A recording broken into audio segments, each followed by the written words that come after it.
Yeah, that intro is always unnecessarily epic. Such an epic intro. There's no such thing as unnecessary epic. You know what? You're right.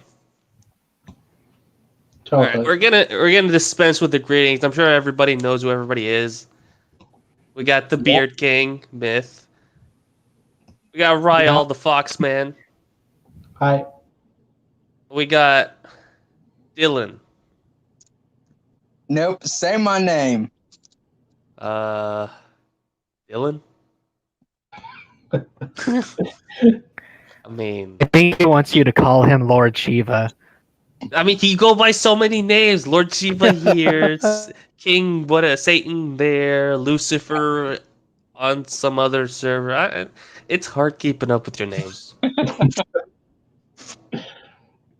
should just call you Ball Or you can, or level up Belial. to keep track. I could, but I'm just gonna call you Belial because you're the Lord of Lies. Anyway, I think okay. Before we start, we'll just do the recap of what happened before because I kind of like. I need the refresher. So John, was doing his own thing. He got super strong. There was another time skip, and yeah, he never noticed that people are gonna attack attack the village he's in, and so he was sent off to find whatever lurks in the caves or whatever, right? The Crystal Cave.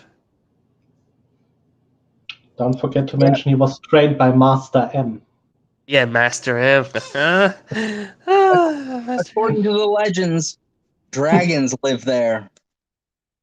Yes, the legends that John does not believe, even though, they got dragon steel, which is better than Valyrian steel, mind you. So much That would better. bother you? Dylan's favorite thing about this fanfiction. Yeah. We also got to see the awesome interactions between John and Garion. Very they're very funny, all right? They're very funny. They're They very really make it. domestic. Yes. Like people would actually laugh, but they would laugh like this.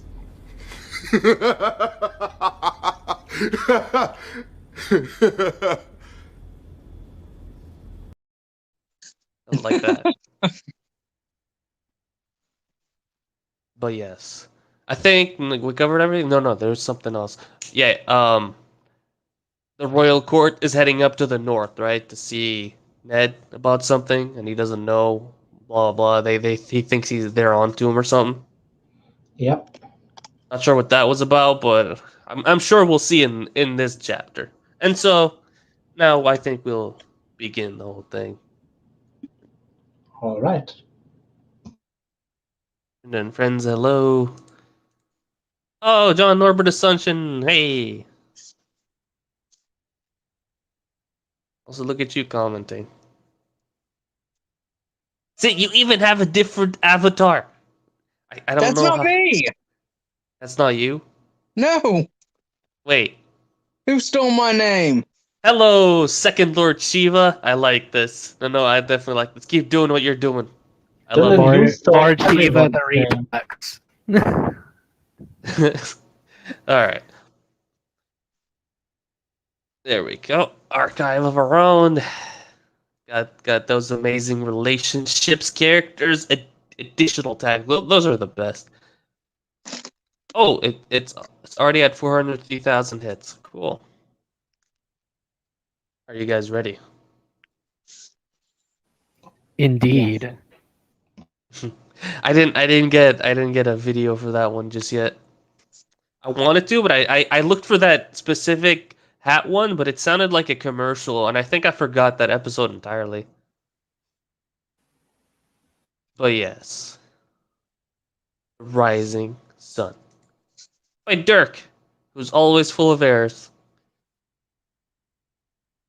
Chapter 6. Crystal clear. Get it, guys, because he's in a cave that's a crystal? I'm gonna try my best not to laugh this stream. I know, like I want to live up to it, but apparently John's goal is to make all of us laugh. Please anything but AO3, bro. This is our life now. This is what we do every week. And then friends, I stay quiet. No, don't stay quiet. Speak all you like, buddy. Let's begin. All pictures used from Google Images. I do not own. That's not a proper source. Yeah, I must be blind because I don't see any sauce there, buddy. And then own a song and yeah, that's good that he doesn't own them. I mean, then again, this may still be better than season 8. That's a low bar to cross. Yeah, but you know what?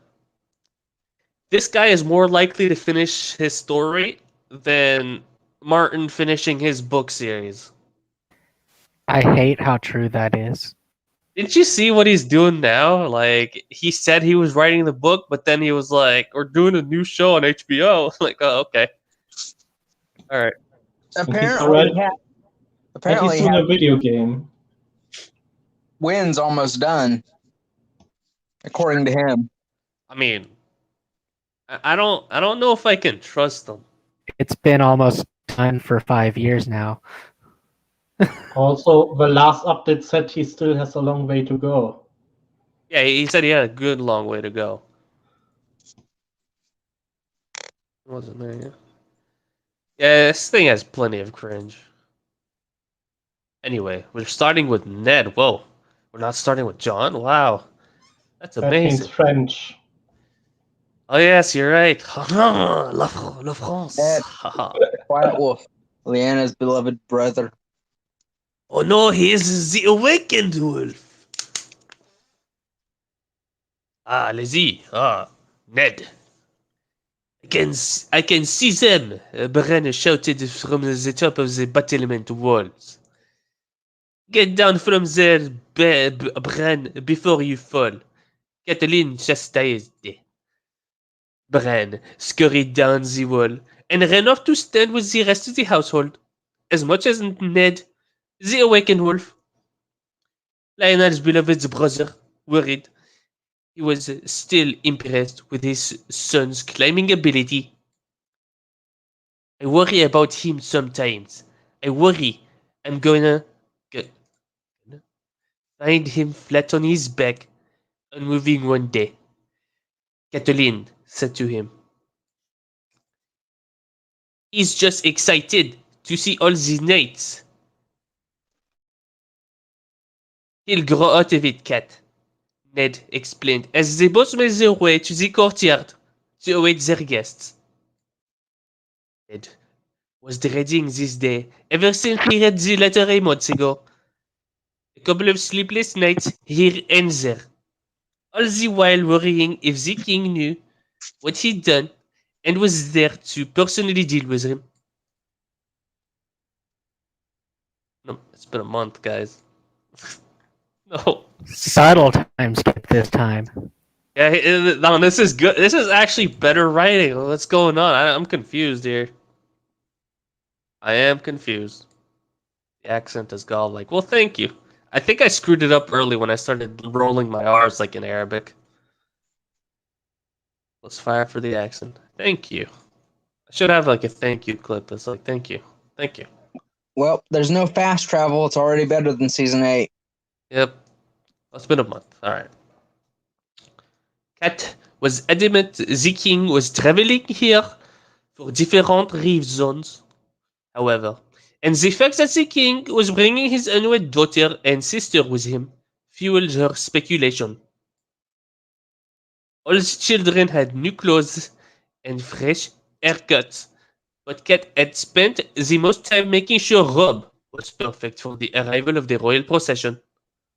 She was convinced a betrothal was imminent between Rob and one of the princesses, and the journey all the way up to Winterfell was the sole reason for their visit. Ned wasn't convinced. He's finally using Grammarly. Yeah, he might be. I mean, give it time. We'll see. He was also quite confident Rob wouldn't be that interested anyway if the ravens he and Lady Alice had been sending to each other was anything to go by. The pair of them were smitten with each other when Lord Karstart visited 3 weeks ago. Him and Lord Karstart have kept in touch about a possible betrothal between the two lovebirds.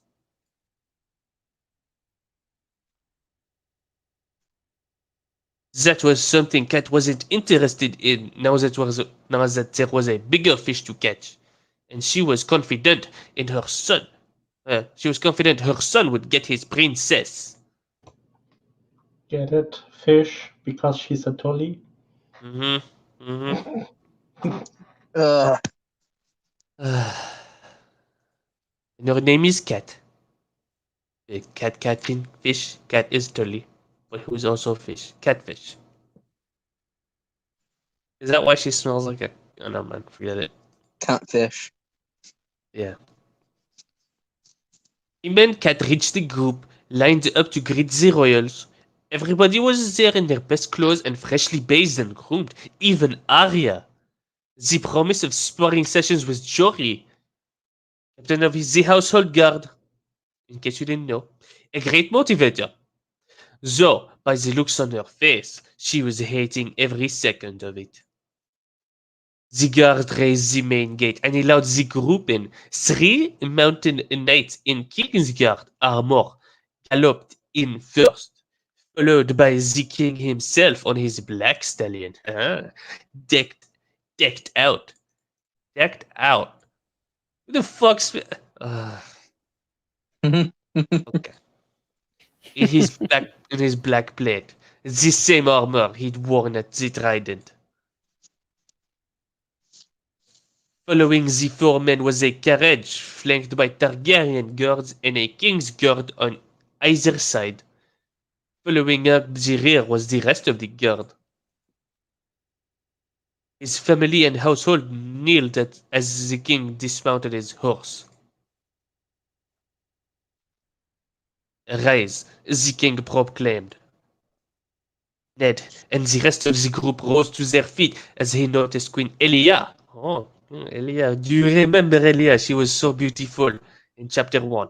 And she was very sad in one of the other chapters. She misses that tongue. Yes. He noticed Queen Elia and 2 younger women exit the carriage along with her, most probably the 2 princesses. Lord Stark, it's been too long, the king said as he shook his head. That it has. Winterfell is yours, your grace. Comma. Capital. Period. Ned replied as he nodded his head. The king looked to Ned's right and took in his family. I'm not gonna punctuate the entire thing because, let's be honest, this one also needs help. This one. And this must be the family. He looked at Cat. Lady Stark, I presume. Catelyn bowed her head. It's an honor, your grace. He moved on to his children as Queen Elia approached him with the 2 young ladies in tow. They were both beautiful, and Ned could already see Catelyn in the corner of his eye eyeing them up. Shit. It's a shame he didn't add pictures here. But I mean, got eyeing them up. He did last chapter. Lord Chiva, lack of commas disturb me. Hey, Lord Chiva, look, your clone is like he doesn't like the lack of commas. He's got He's an better. imposter. He doesn't even have the correct image. I mean, maybe you don't have the correct image. You have to think about that, I do, though. or do you? Let's see here. It's Shiva, Ned. Lord of Puppies, from Greek mythology. What if Shiva is the same Shiva from Final Fantasy? How do you know? You don't know. You don't know. Alright, yes, she is eyeing them up. The two young ladies. Ned placed a kiss on the back of the Queen's hand as she presented it to him and spoke. It's good to see you again, Lord Stark. The honor is all mine, Your Grace, Ned replied. Allow me to introduce my daughter, Princess Rhaenys, she said as the young princess handed him her hand to kiss. And this is my sister-in-law, Princess Daenerys, the queen finished as the young lady also handed him her hand to kiss.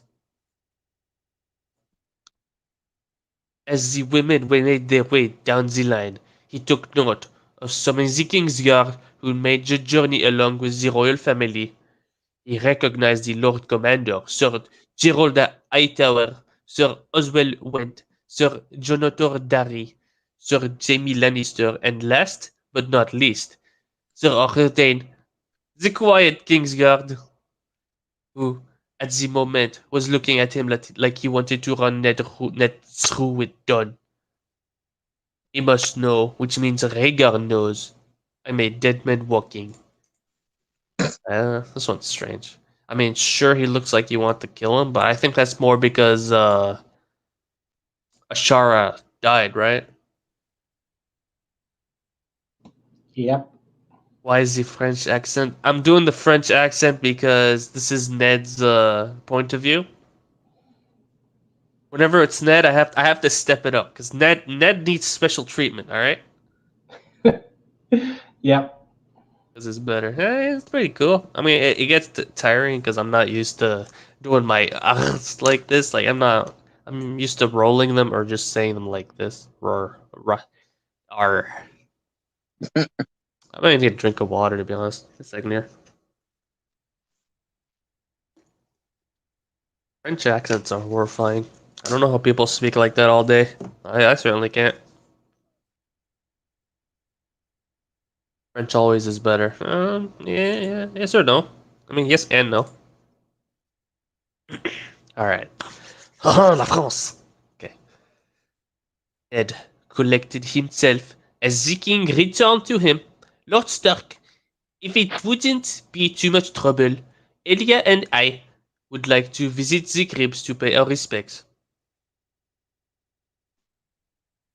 He knew that would be one of the first things he'd ask.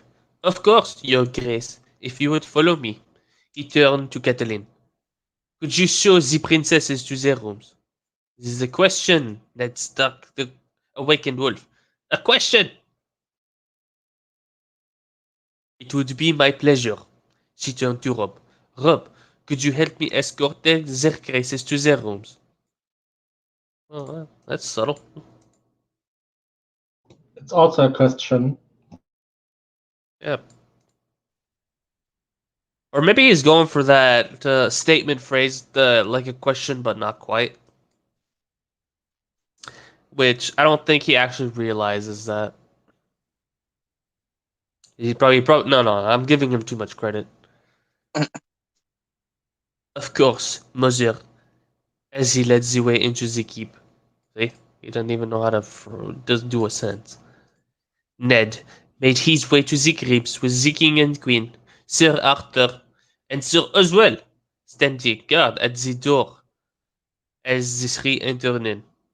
Wait, why wouldn't one of them go inside with him in case Ned kills the guy? I mean, they're known enemies. Whatever.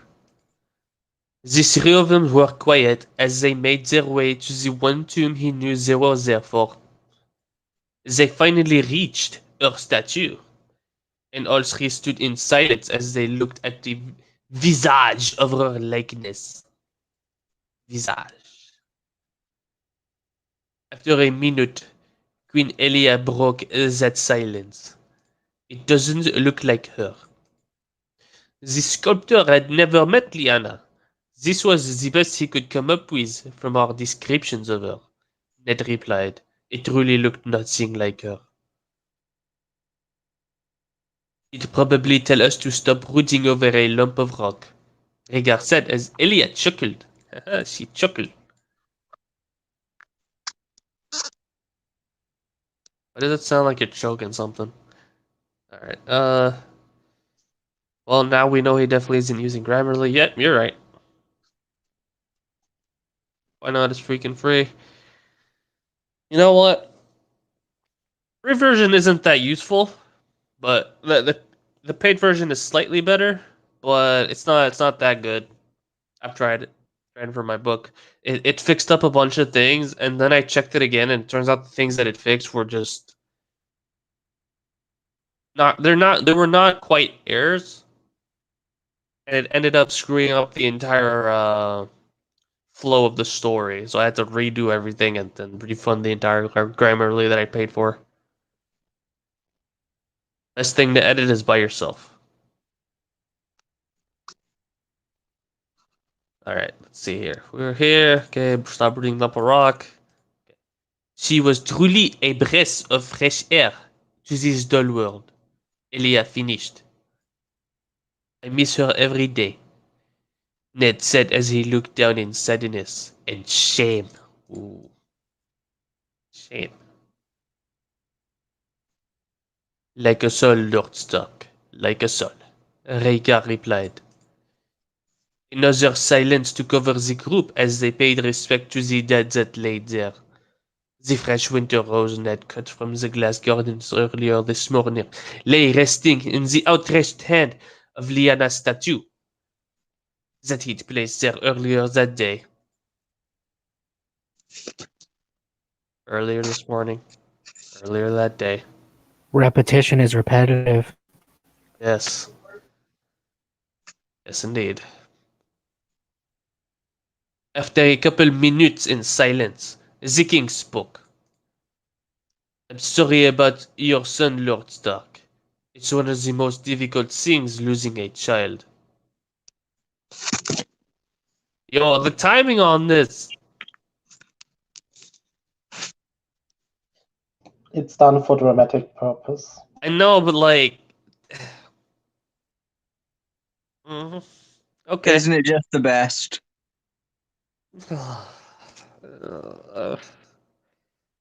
Sometimes I Are we almost. cringing yet? I just fucking. I winced. I didn't cringe just yet. I winced. Not quite the same, but getting there. Getting there. And sure, you can call me unreasonable and all that, but I see this in the middle of a mourning. Well, not quite mourning, but like give respect to Lyanna Stark, and then he's immediately on the other subject, even though it's been like a year or something, and he probably shouldn't be commenting about a bastard child. But let's see. Oh, good. Why did he have to bring that up at this very moment? He thought. Another question. I appreciate your condolences, Your Grace, but he's not been found yet, so there's still a chance he's still alive. He a strong and smart lad. As strong as you, apparently, and as tall. And now he has a beard. I'm confident he's out there. Ned replied. The entire situation feeling surreal right now.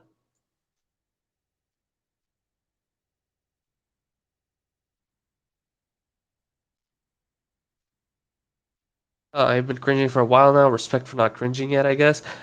There's levels to it. To be fair, I've gotten used to this guy. So I'm like, I can like ignore a few things. Like for me, if I see stuff like I don't know, whatever, too late for now. But if I see some of the errors he made, if I'm reading on my own, I wince, I cringe, and then I just immediately stop. I don't get to this point. Almost never. See, should To have be been moments of silence instead of minutes of silence. Minutes are freaking long. Yep, you're right. You're certainly right. Yeah, but to be fair, so far this chapter is better than anything he has written before. Yeah, there's however little there is progress. Okay, we're were we here? Bringing that up, but then we're more condolences. The question Alive. is it improvement or are we just getting deadened to it? I think it's both. Yeah, I like this comment though. Like I make this comment all the time. In especially in fight choreography, people like to say he dodged it at the last minute, and I'm like, how long are you fighting? If someone is throwing a punch at you and you say the last minute, I know it's a saying and I know what it's supposed to mean, but in terms of the actual flow of the motions, if you say last minute, it makes it sound like the punch is taking too long to get there. Like you guy just standing still and his arm is slowly moving forward. If you really mean last minute. That's why I specifically use the word instant Or when I moment. or moment. I think last minute should only be used if you like defuse a bomb in the last minute. Yeah, diffuse bomb last minute, or like if you have an assignment, you don't do it until the last minute. Yeah, it's something that has a grander time scale than in the Punch. moment. Someone's about to kick you in the face. Also, hello, Xana. Hello, How are Zana. you? For those of you who don't know Xana, she has her own YouTube channel.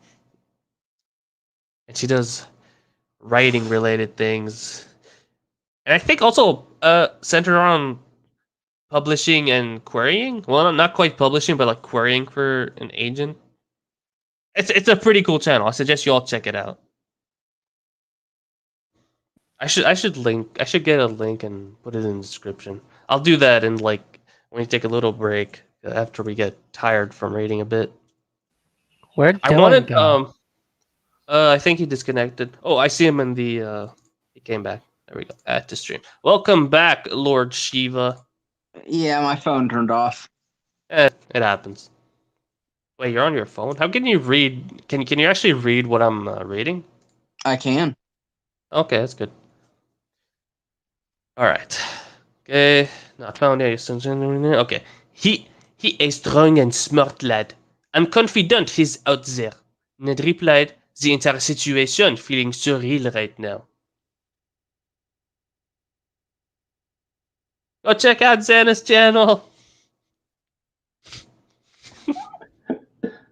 uh, I do have a comment.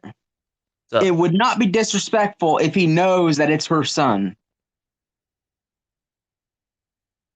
you know, that's possible.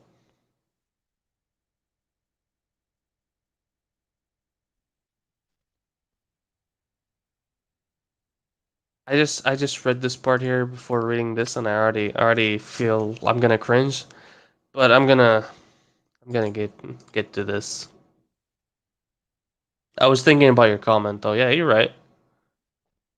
I don't think Dirk has the foresight to do it, but maybe I'm underestimating the guy. But we'll see.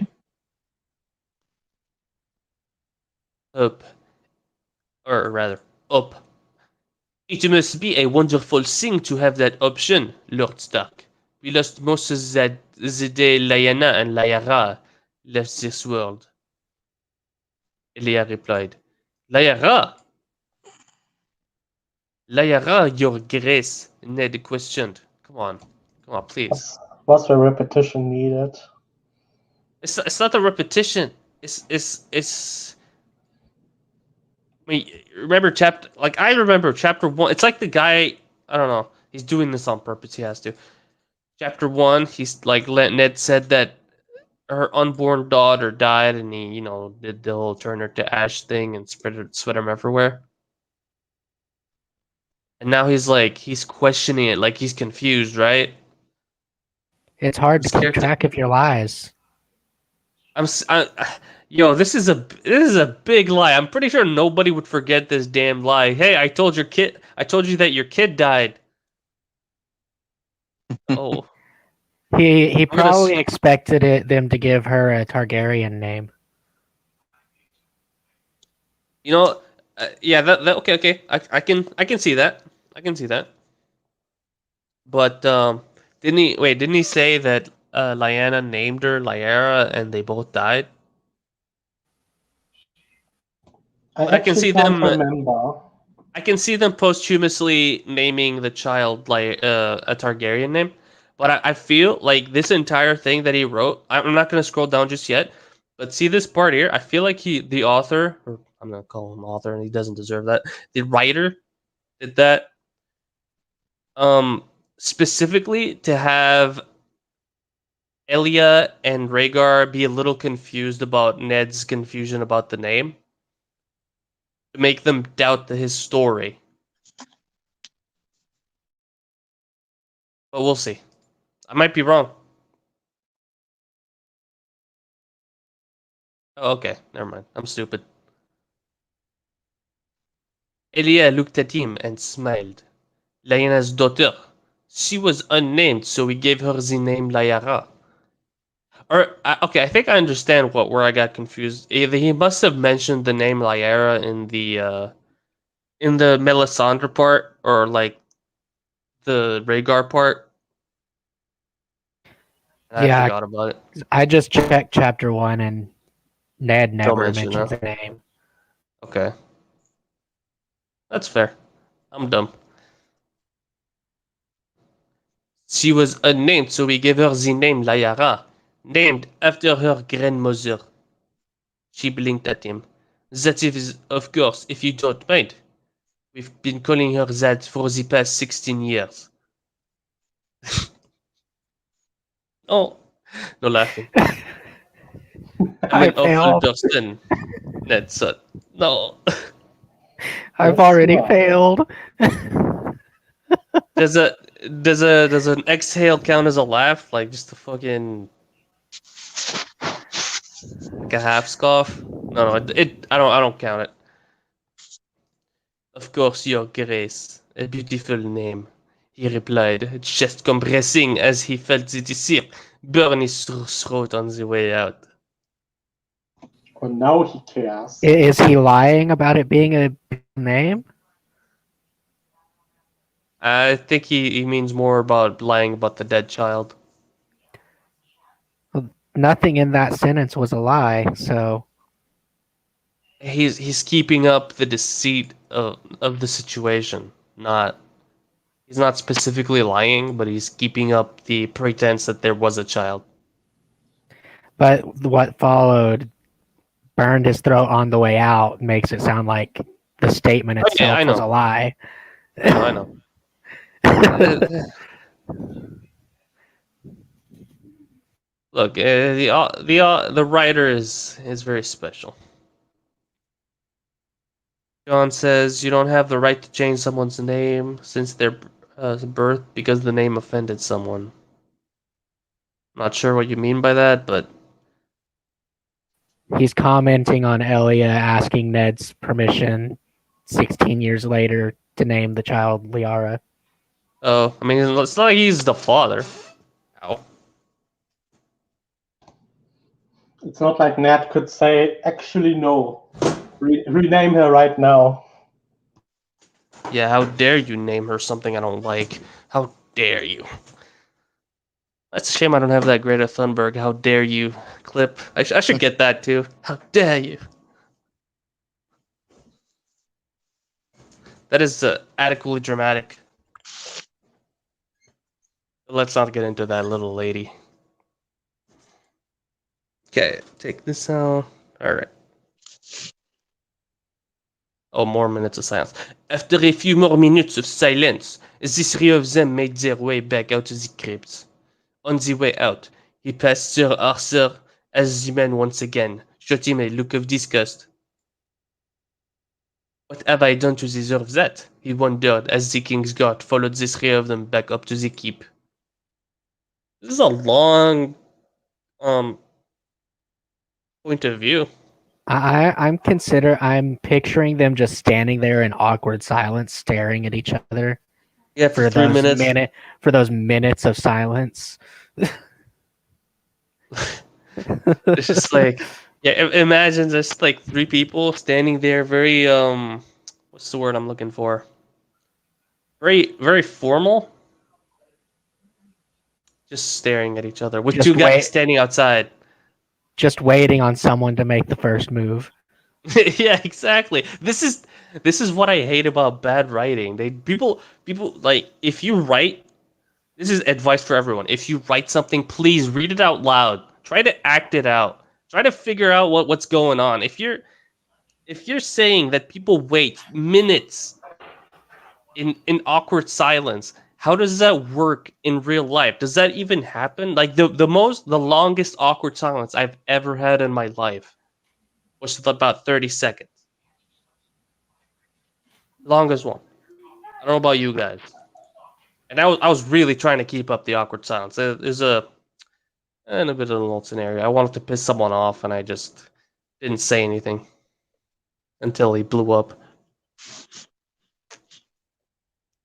Good times. John says the sexual tension is unreal. Yeah, between oh no. Look, I'm not gonna say anything about that, but I am gonna say hi to Nina. I'm sure you guys know Nina. I pretty much link her streams every week on Friday for the good news. You guys laugh at me about it. Okay, you don't laugh at me, but you do ignore me. This makes me sad.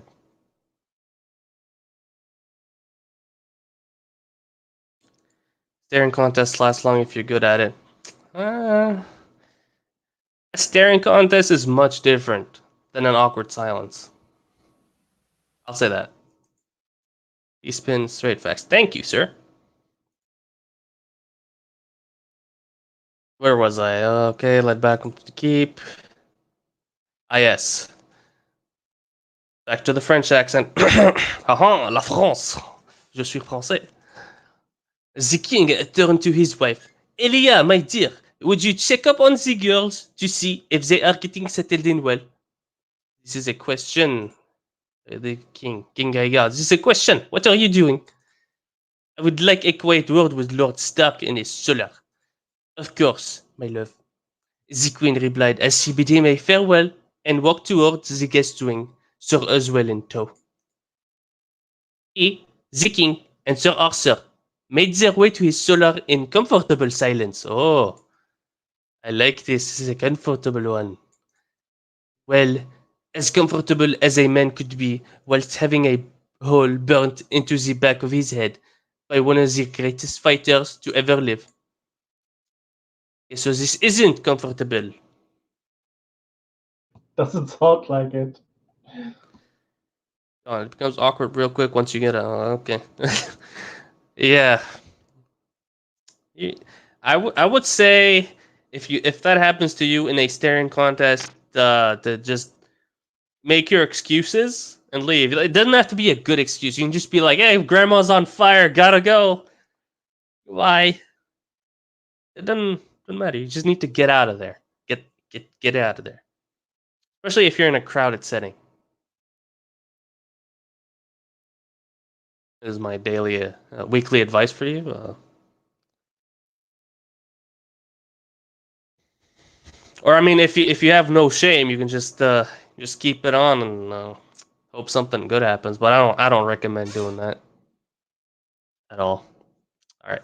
Him and the king entered the solar as Sir Arthur took his post outside the door. Ned was actually relieved when he closed the door behind him. He would have to have a word with the man to find out the reason behind the look. Look, it's obvious. Ashara Dane is dead, obviously. Sir Arthur was giving Arya a run for her money to see who could turn him into dust with just their eyes. Oh, I didn't know Arya was glaring at him. That's telling.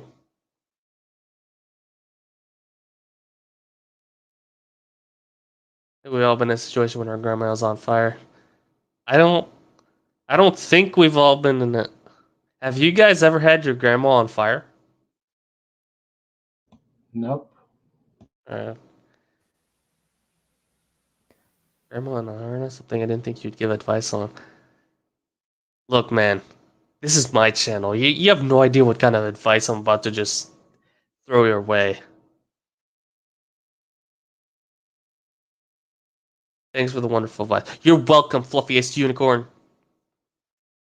You're welcome. You should. I recognize your name. You're in one. You're in my server. Should should hang out more. I like you. All right. Cold tone dust in her eyes. Okay. Ned took off his cloak and draped it across the back of his chair. He offered the king some Dornish wine from his personal stash and poured them a goblet each.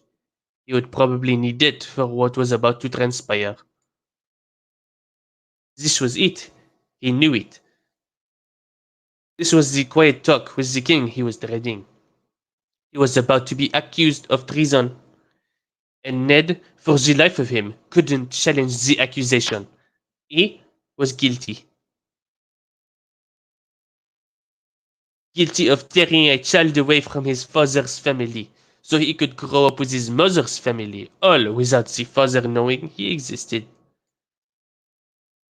I get it. He's guilty. You don't need to tell us. We've had entire chapters dedicated to this guilt.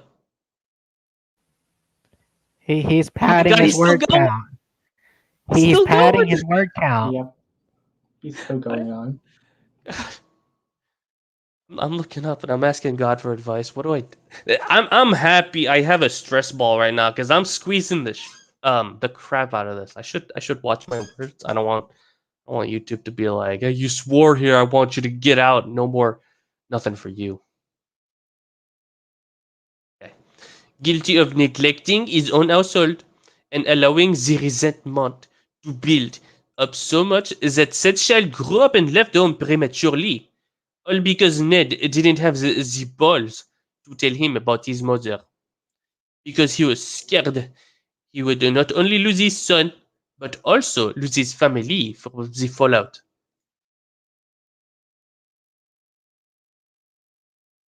He was a coward.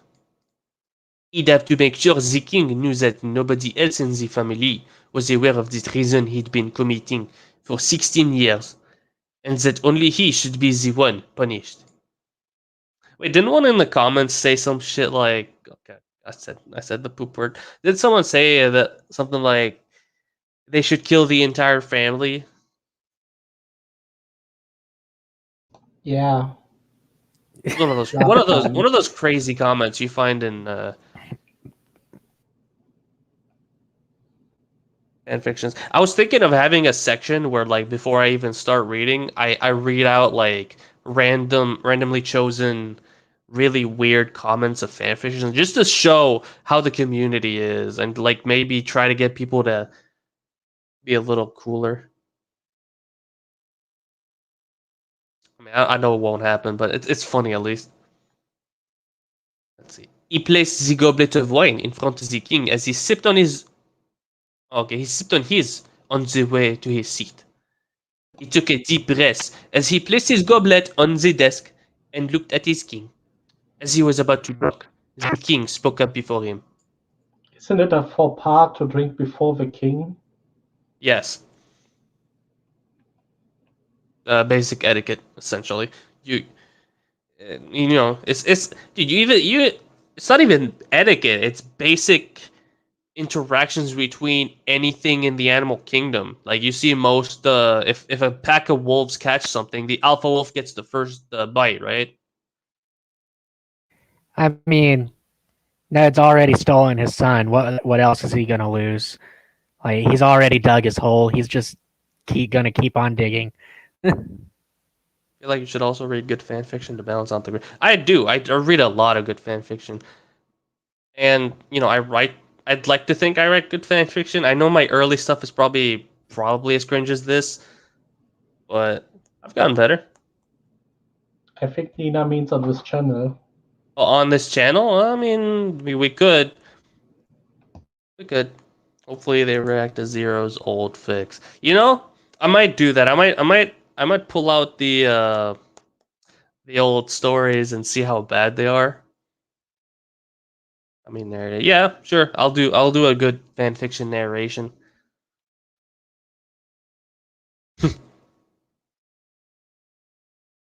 See. On the way to seat, each of get depressed. Okay. So, Lord Stark, what has been happening up here in the Wild North? Wild North? Calm down. Ned just let out the breath he didn't know he was holding. Wouldn't it have been funny if Ned starts confessing and Rhaegar has no idea what's going on? Oh, like, he would say something like, "So, Lord Stark, you have something to tell me?" And Stark would be like, "I kidnapped your son and changed his name and didn't tell you about it. And I pretended you had a daughter that is dead, and then we threw her ashes." And then Rhaegar's like, "Wait, what?" Just spills everything due to a misunderstanding. Yeah, that would have been cool. All right, the French accent is done. Thank you, but I mean, I'm glad you think they're good, but it it's different between thinking it's good and not thinking it has errors. Because I'm 100% sure there are errors. The fanfiction.net's word processor deleting words notwithstanding, there are still errors in what I write. You should have seen my book had a typo in it. I had like an equal sign instead of a hyphen, and nobody said anything.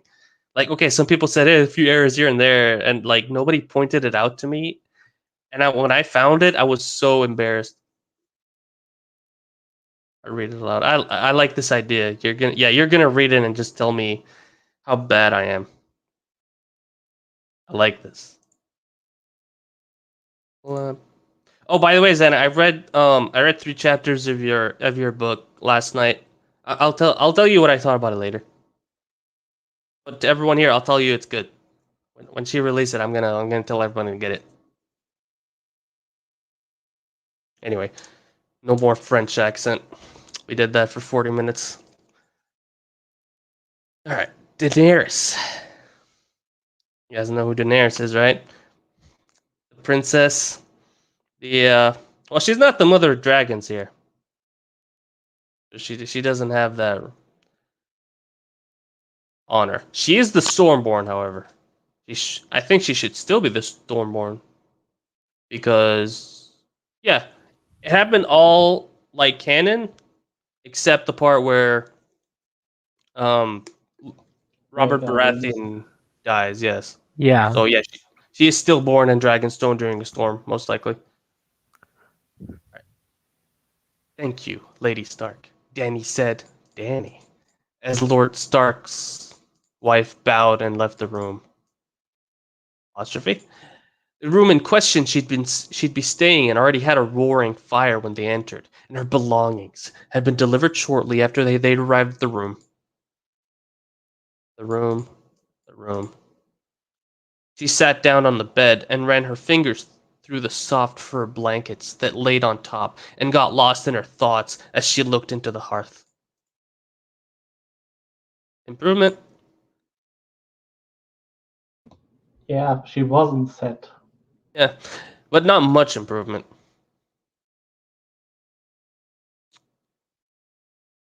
If you don't know why, you can see the sense and tell me what it's missing. But yes, Winterfell seemed nice, in a warm and safe kind of sense. The Starks were nice people, although she hadn't missed the look Lady Stark had given her and Rey, like she was deciding something important. I wonder what. Thank you. I love you too, then. Danny and Rey weren't stupid. This had happened countless times. Unwed royals paying a visit to their vassals, said vassals assuming a betrothal is in the works, and ending up poorly disguising their disappointment when nothing transpired. Lord Rob seemed like a charming boy. Thick auburn? I always miss the pronunciation of this stuff. Thick auburn curls and pretty blue eyes. Something any lady would be interested in, especially if those things were attached to the heir of the North.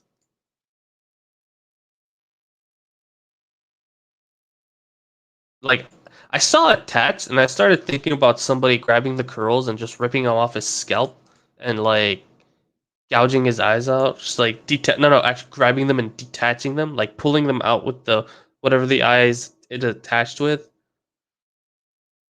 and just snapping them off. Well, that got gruesome. Yeah, when you're writing, you're supposed to choose your words carefully. When you say eyes that are attached to the air, like I personally, I immediately think about detaching something. When I think about attaching something, Yeah, but maybe that's makes just maybe sense. I'm insane. Not, it might be that I'm insane. No, I'll be honest here. I'm not. We're all a I'm not bit mad here. true. True. We're all a bit little loopy, a bit of crazy. Unfortunately for him, however, her and Ray had talked numerous times on their perfect kind of man, and none of their descriptions matched the heir to Winterfell. I got a lot to say about this, but let's not. They both had very similar taste. Tastes they seemed to share with Ray's cousin Arianne, unfortunately for her brother Viserys. Oh no. I knew both of them were gonna be part of a little something something with a third person, but now that he phrases the sentence like this immediately makes me think that Ariane is gonna be the third person in the group in that particular word that I don't want to say right now. Where were we? Okay, dark and dangerous were the main two attributes, but they also wanted someone with a soft heart and a kindness when it mattered. Somebody they could joke and laugh with and not sit in awkward silence for the rest of their lives. His sight locked onto the air of the north. Yep.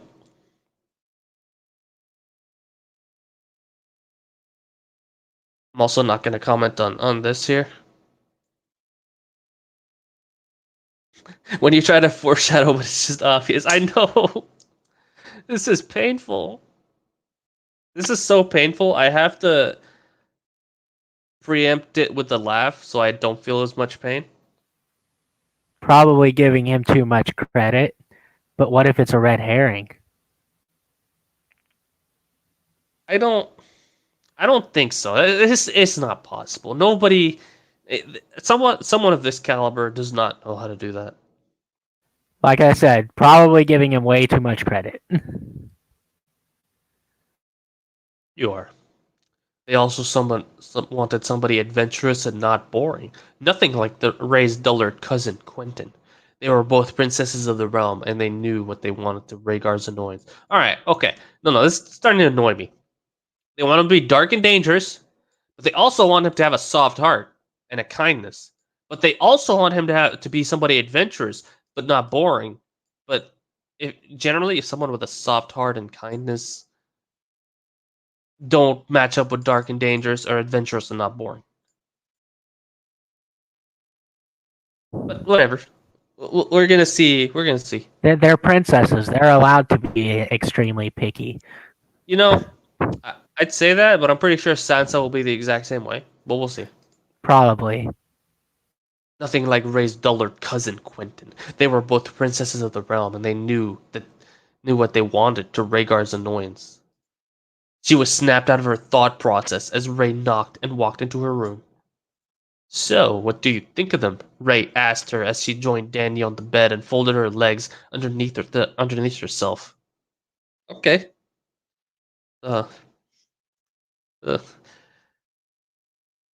You just like this is what happens when you write when you don't care. You just walks in the room, sits on the bed, and just starts talking immediately. She got up to start unfolding her clothes out of her trunk. They seemed nice, though I did sense a little coldness from the younger girl. Arya, I think her name was. She didn't look at all comfortable with the whole situation. I noticed that as well. I asked Lord Rob if she was okay, and he said she'd been like that ever since her older brother disappeared. Ray replied as she stretched on the bed like a cat. Understandable, I suppose. Must be really missing him, she said as... Okay, she. unfolded the dress she'd thought about wearing for the feast tonight. What did you think? What did you think of Lord Rob, by the way? Ray shrugged her shoulders. He's handsome enough, very courteous, but I couldn't really get a good idea of the boy with his mother staring at us like she was waiting for something to happen. Starring Keanu Reeves? Actually, he would fit in this. Like, didn't he play a Japanese? Oh, not Japanese. A foreigner in Japan at some point. Or maybe I'm thinking of Tom Cruise. Oh, whatever. Keanu Reeves is the rising sun, Jon Snow. That would be amazing. At least I can like him. I think she might be looking for a bride for her son, with the assumption that one of the two of us are going to be sold off since we traveled all the way here. She said as she took her boots off and sunk her toes into the warm fur in front of the hearth. It couldn't possibly be because we wanted to travel and see more of the world. That would be preposterous. Yep. Ray snorted. Your sarcasm is truly inspiring, Danny, she said as she cracked her knuckles. Something that went through her what? Something that went through her something rotten. What? Hold on. She said as she cracked her knuckles. Something that went through her something rotten. I don't understand what he's trying to say there. I think we just found our first head scratcher. I want to know what's missing there. I don't even know what you can add to the sentence to make it sound decent. I'm guessing a thought that went through her head and is a rotten thought. But what does it have to do with cracking your knuckle? Whatever. No. If we think about this too much, our IQ will drop by 10. And another 10 in the next 2 minutes, and another 50 in the next 5. Speaking of travel, has Father said anything more about that trip to Essos you were planning? I wouldn't mind coming along with you. And Ari, Obara, Nim, and Tayin. Did I pronounce that right? Tayin? Have expressed an interest as well. Oh. Dana's right. Delete that. Something went through her, and probably a comma here. Something wrong. That makes a lot more sense. Thank you, Xana. This is why I defer to you for a good chunk of the time.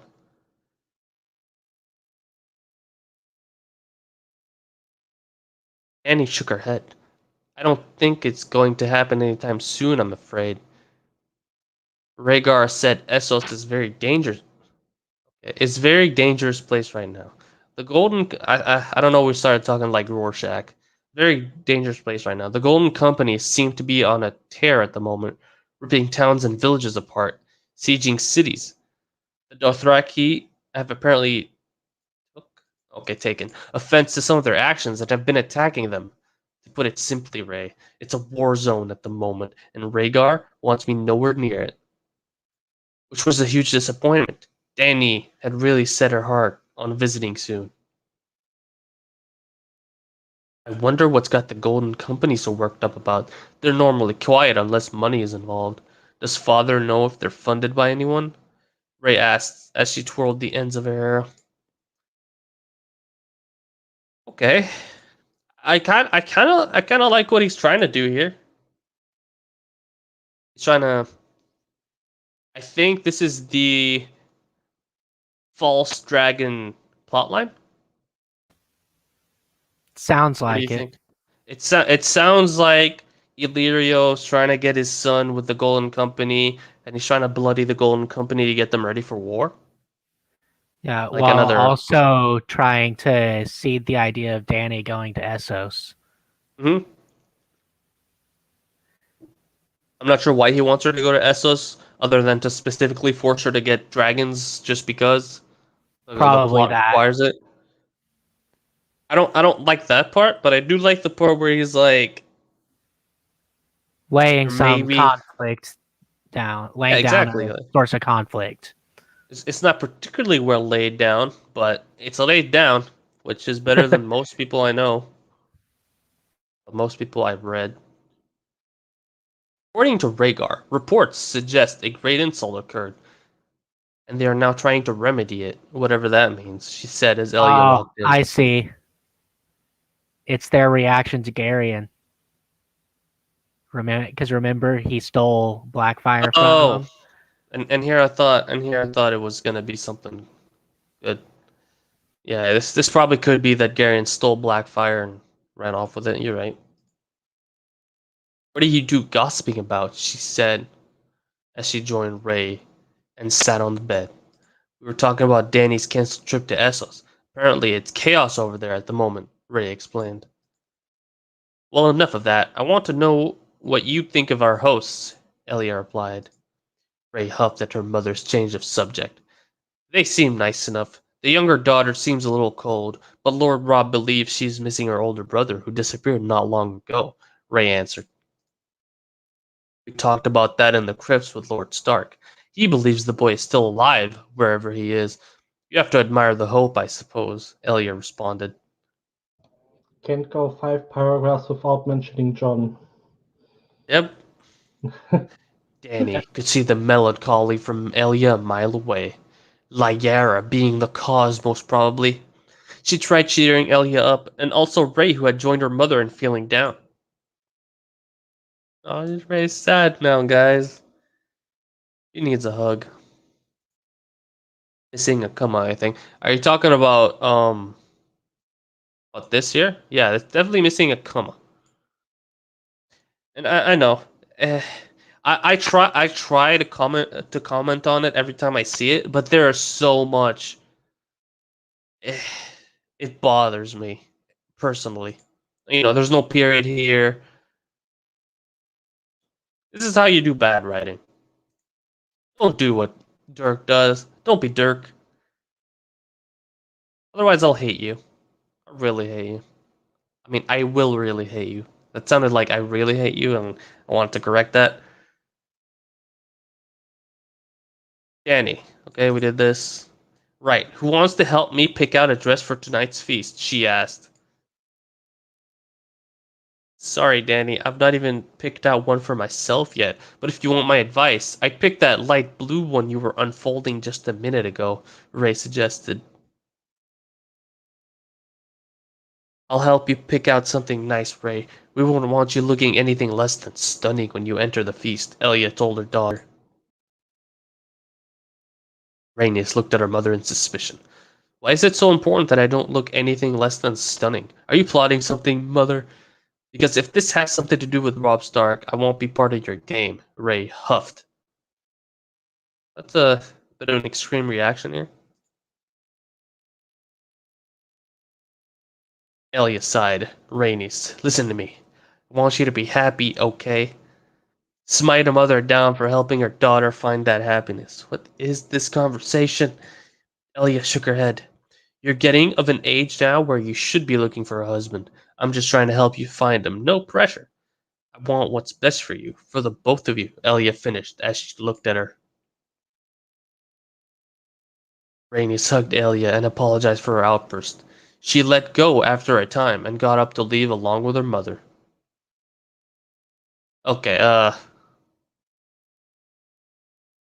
you guys, okay, I'm gonna ask you guys first. Do you guys see something wrong with this interaction?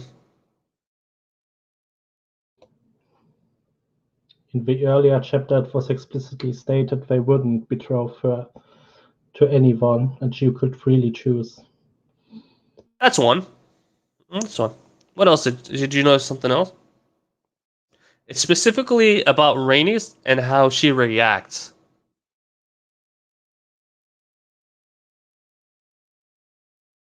And how it's to do with the author's lack of skill with characterization. So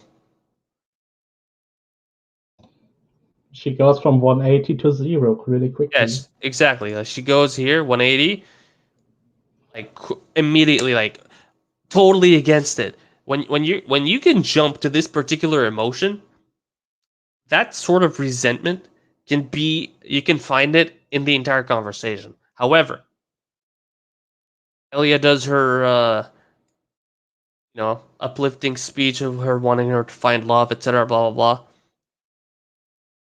But she immediately hugs her.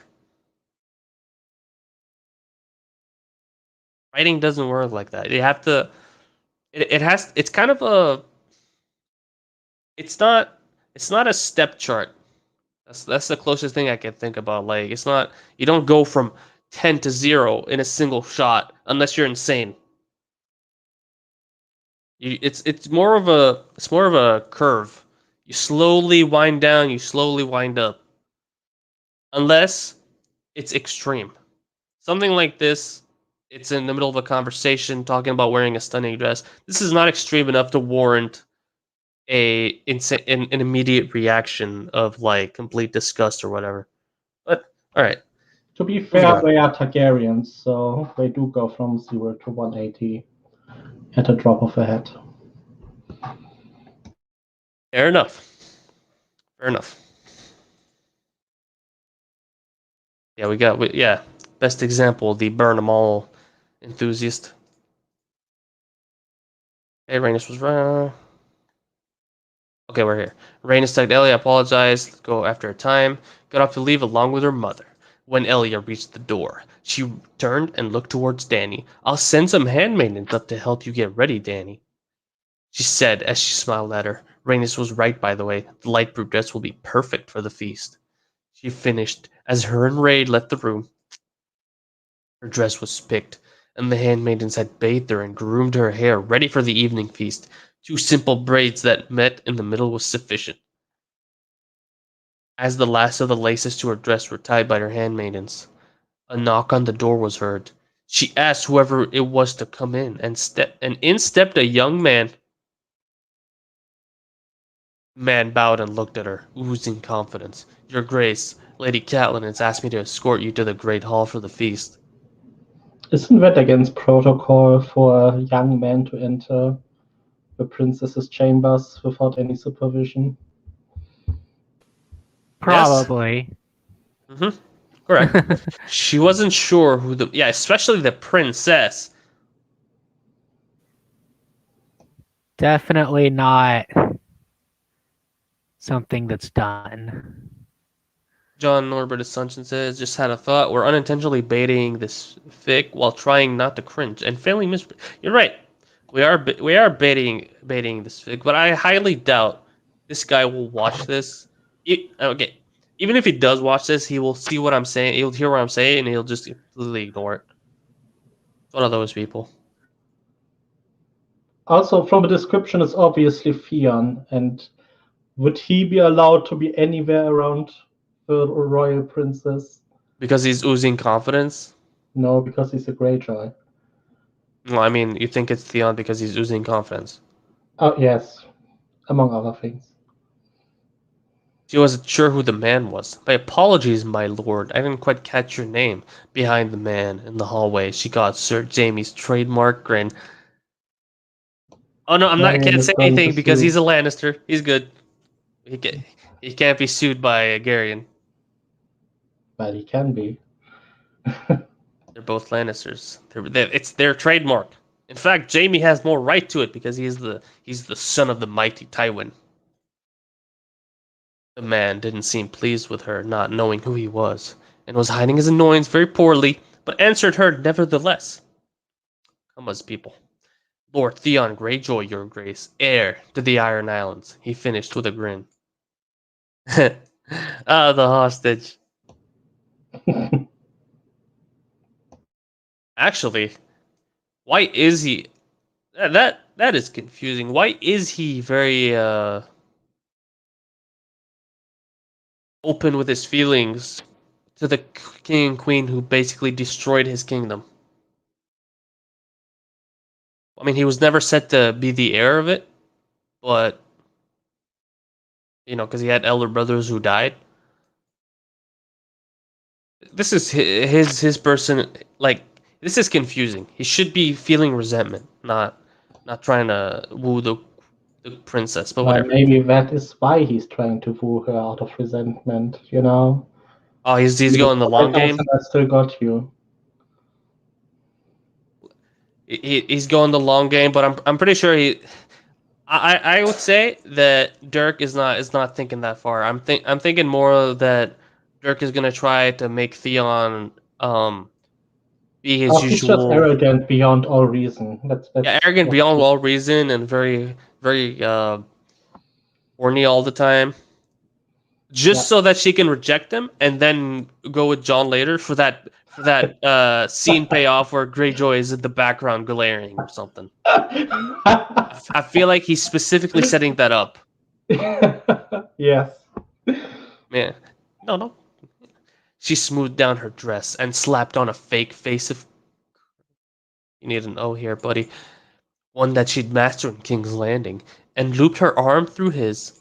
Lead the way, Lord Greyjoy, she said as the pair of them made their way down the corridor towards the courtyard, Sir Jaime closely following them. She attempted to make idle chit-chat.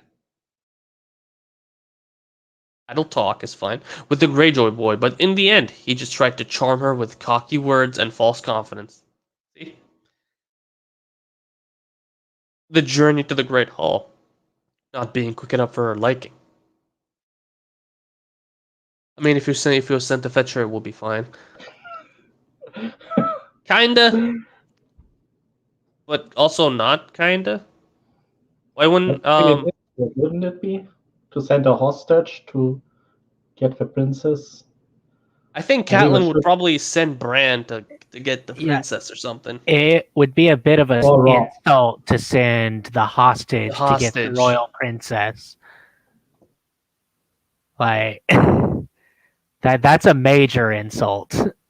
Yeah, like the entire situation. It's so weird that I'm trying to form sentences to try to understand this and try to explain it off to you guys, but I keep hesitating because I don't quite understand what's going on. Like I see what's going on, but I can't register it properly because it's ridiculous. But you will understand the irony in the next sentence. Oh yes, let's see here. She turned to him as he finished his story about defeating a grizzly bear single-handedly. Come on. Really? Claiming credit for something John did? Wow, my lord.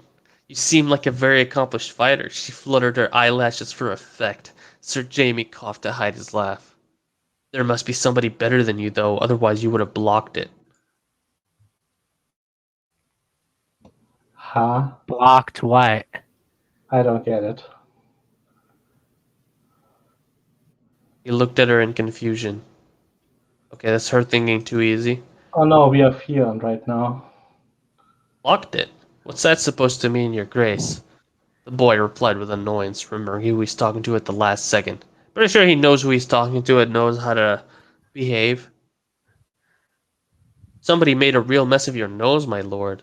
I'm surprised the man who single-handedly defeated a grizzly bear couldn't block a hit to his face. Of course, it would make total sense if the creature that made this mess was bigger and more ferocious than the bear. I would totally understand. Was it a dragon, perhaps? No, this doesn't really explain it.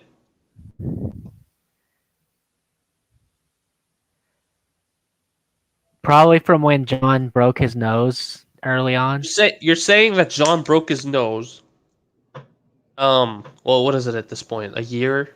And A there's year and a half? and Yeah, probably healed but from. about a year Yeah, later, probably and there's not. still evidence. Yeah, like a year and a half passed, and Maester Lewin didn't think to set the nose properly and do any of that. The mark is still there. John punched him so hard that it'll stay with him for the rest of his life. Or hero, everyone. Like shit, hell, I was waiting for John to like eventually show up and get with Danny and get Theon destroyed, but we're already getting destroyed. He's already getting destroyed by John while John is not even there. John is not even there. Anyway, at that, Sir Jaime didn't even try to hide his snicker as the boy fumed. No, it was a bastard. Caught me off guard while I wasn't even looking at him. You could go ask him about it, but I'm pretty sure he's rotting in a hole somewhere now. he finished as he dropped her arm and stormed off towards the feast, leaving her and Sir Jamie chuckling at his retreating back. Alright, so the situation now is Catelyn sent the hostage to take the princess to the feast, and the hostage lets go of the princess and storms off. Okay, no, it wasn't mentioned that Catelyn sent him. That was just Myth's supposition why he turned up at all. Okay, but I mean, the level of insult. Yeah. By the way, was it a dragon perhaps? Another foreshadowing for Jon because he's a He's a dragon, Targaryen. yes. I know.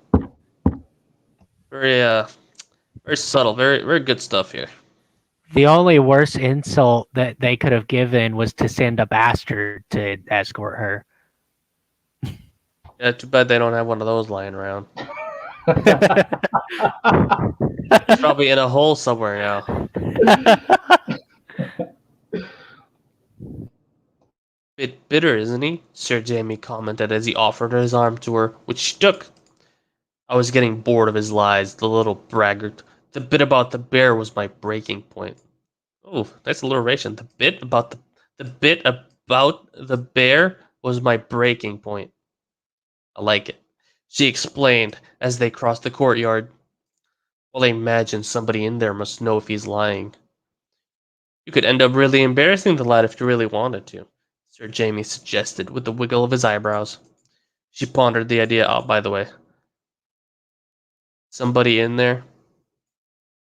Arya. I bet it's Arya.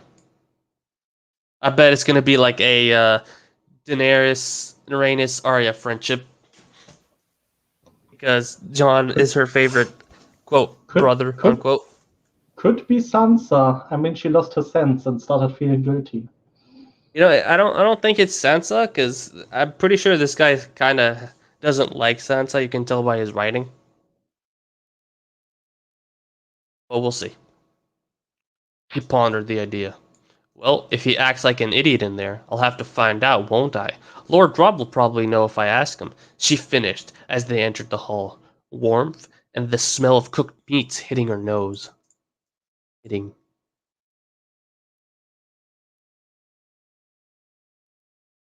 This is this author's attempt at describing the scenery around him. I've been spoiled because I've been reading Xana's book, and Xana could describe things very well. I don't know if you've seen her examples in the creative writing section of our Discord. By the way, everybody who's watching, join the Discord. The link should be in the description. But Xana does not make a single, like, it's not even a full sentence. It's like half a sentence. 1, 2, 3, 4, 5, 6, 7, 8, 9. Yeah, it's less than 15 words just to describe that there's cooked meats. But we'll see if this writer writes something else. Let's see here. Sir Jamie escorted her past the tables. One of them, Theon, was sitting. Huh? Oh, sitting on. Okay. Who was avoiding eye contact with her and led her to the high table that hers and Lord Stark's family were sitting at. Possessive. She bowed before her brother and said her greetings to the Lord and Lady of Winterfell. A place in between Lady Sansa and Lady Arya was reserved for her, the latter looking like she'd rather be anywhere else right now.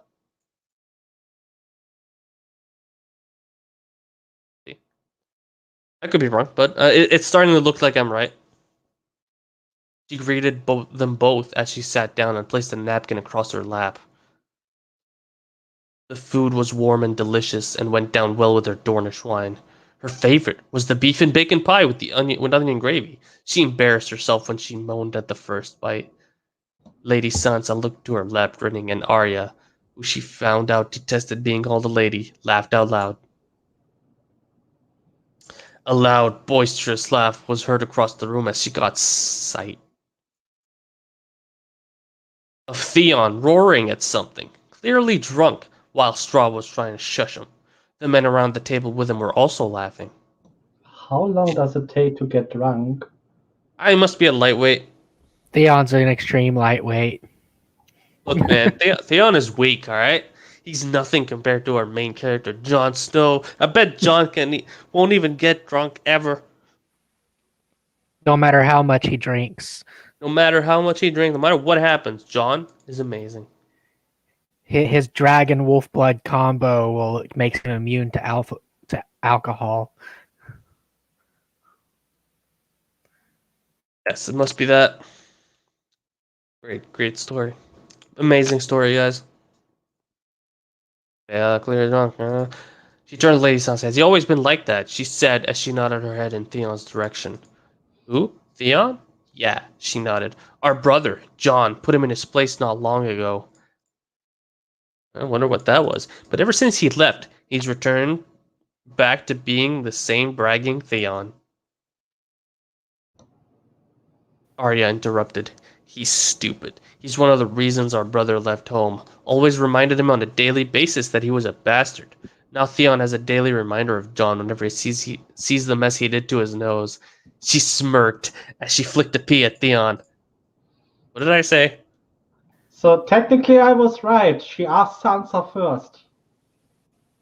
Well, wasn't Not Sansa that long relayed the ago. information? Not long ago, but it's been over a year. Yeah, obviously Ryder doesn't know how healing works, or how maesters work, at least. I mean, it can Food. heal wrong. What? I mean, it can heal wrong after all. It can heal wrong, but that's the thing with noses. You can re-break them and reset them. Makes sense? Which a maester would know. Yeah, it's Yeah, not okay. it's not like he's doing brain surgery, right? It's just the it's just moving the piece of nose to align it with the rest. Well, it depends. If Theon is so weak, maybe he can't bear the pain.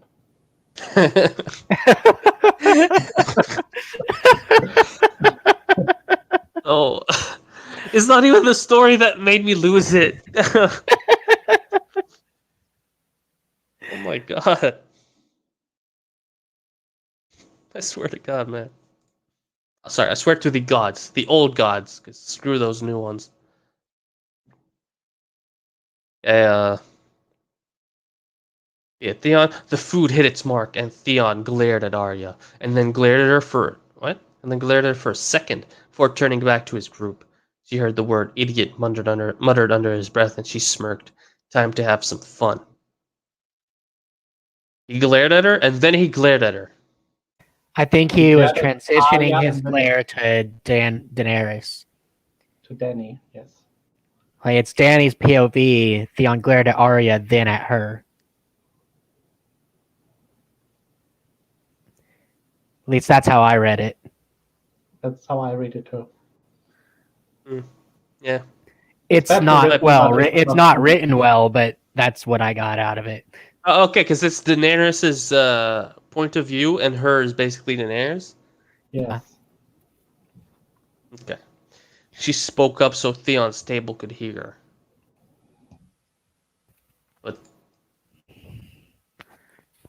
But anyway, I'm surprised you didn't block that P, Lord Greyjoy. If you can vanquish colossal beasts, then a tiny vegetable must be child's play to you. The table that Theon was sat at. Never mind. The old tricks again. Grew quiet. So did And he Theon was and doing Robb, so well. with the latter looking confused.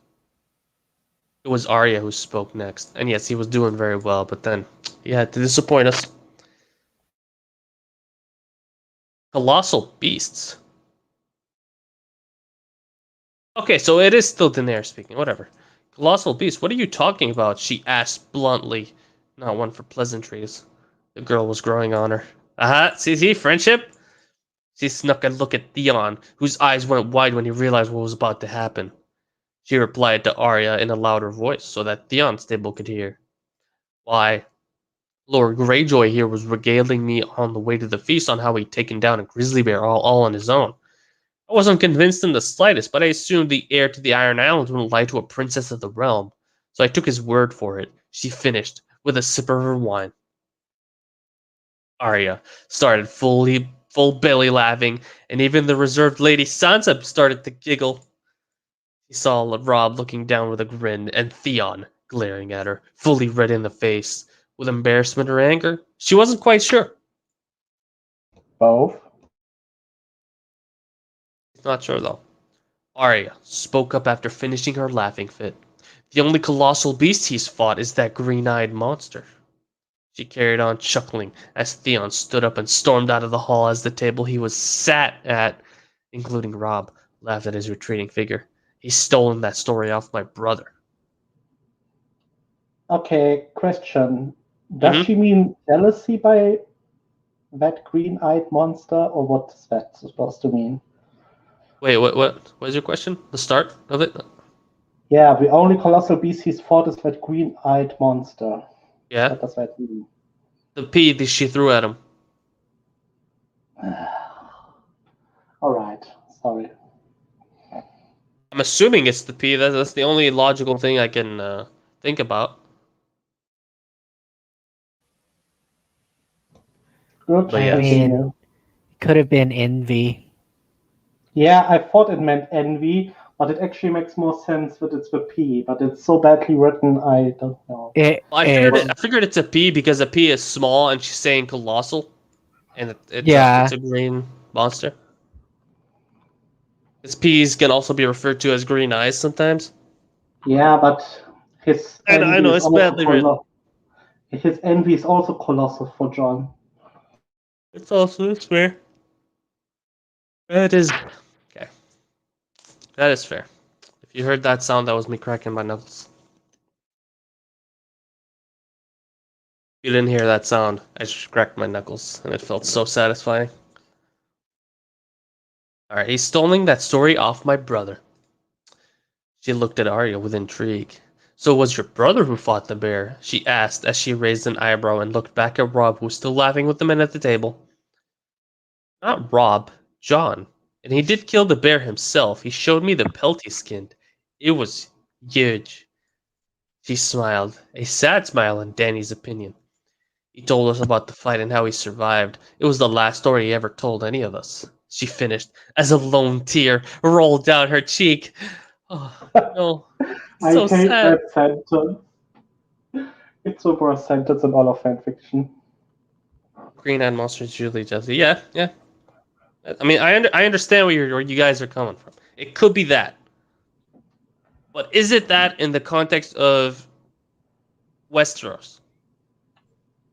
It doesn't matter in the context of Westeros, it matters in the eye of the writer, and It's I don't the know what he. eye of the rider. It's the thrill of the book. Who knows what he was thinking. Rising up to the I mean, challenge of our. What? Anyway, he certainly inserts enough modern slang into the writing, so Yours fair. That's fair. All right. Anyway, a lone Where were tear we? rolled down her cheek. I mean, Oh this yes. is. I hate that. I hate that sentence so much. Was the last story he told any of us. She finished as a lone tear rolled down her cheek. The poor girl looked away to wipe her eyes, but Danny had seen it. She really missed her brother a lot. Her side of the table went quiet after that, both Arya and Sansa looking down after everything that was said. Oh no, Sansa sad too. It gave her a chance to think. It gave her a chance to think about this mysterious boy. No, man. A man who survived a bear attack and gained not scars, but furs for his trouble. He sounded dangerous. This man, this John.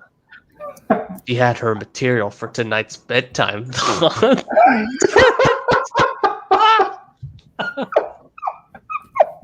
I swear to God.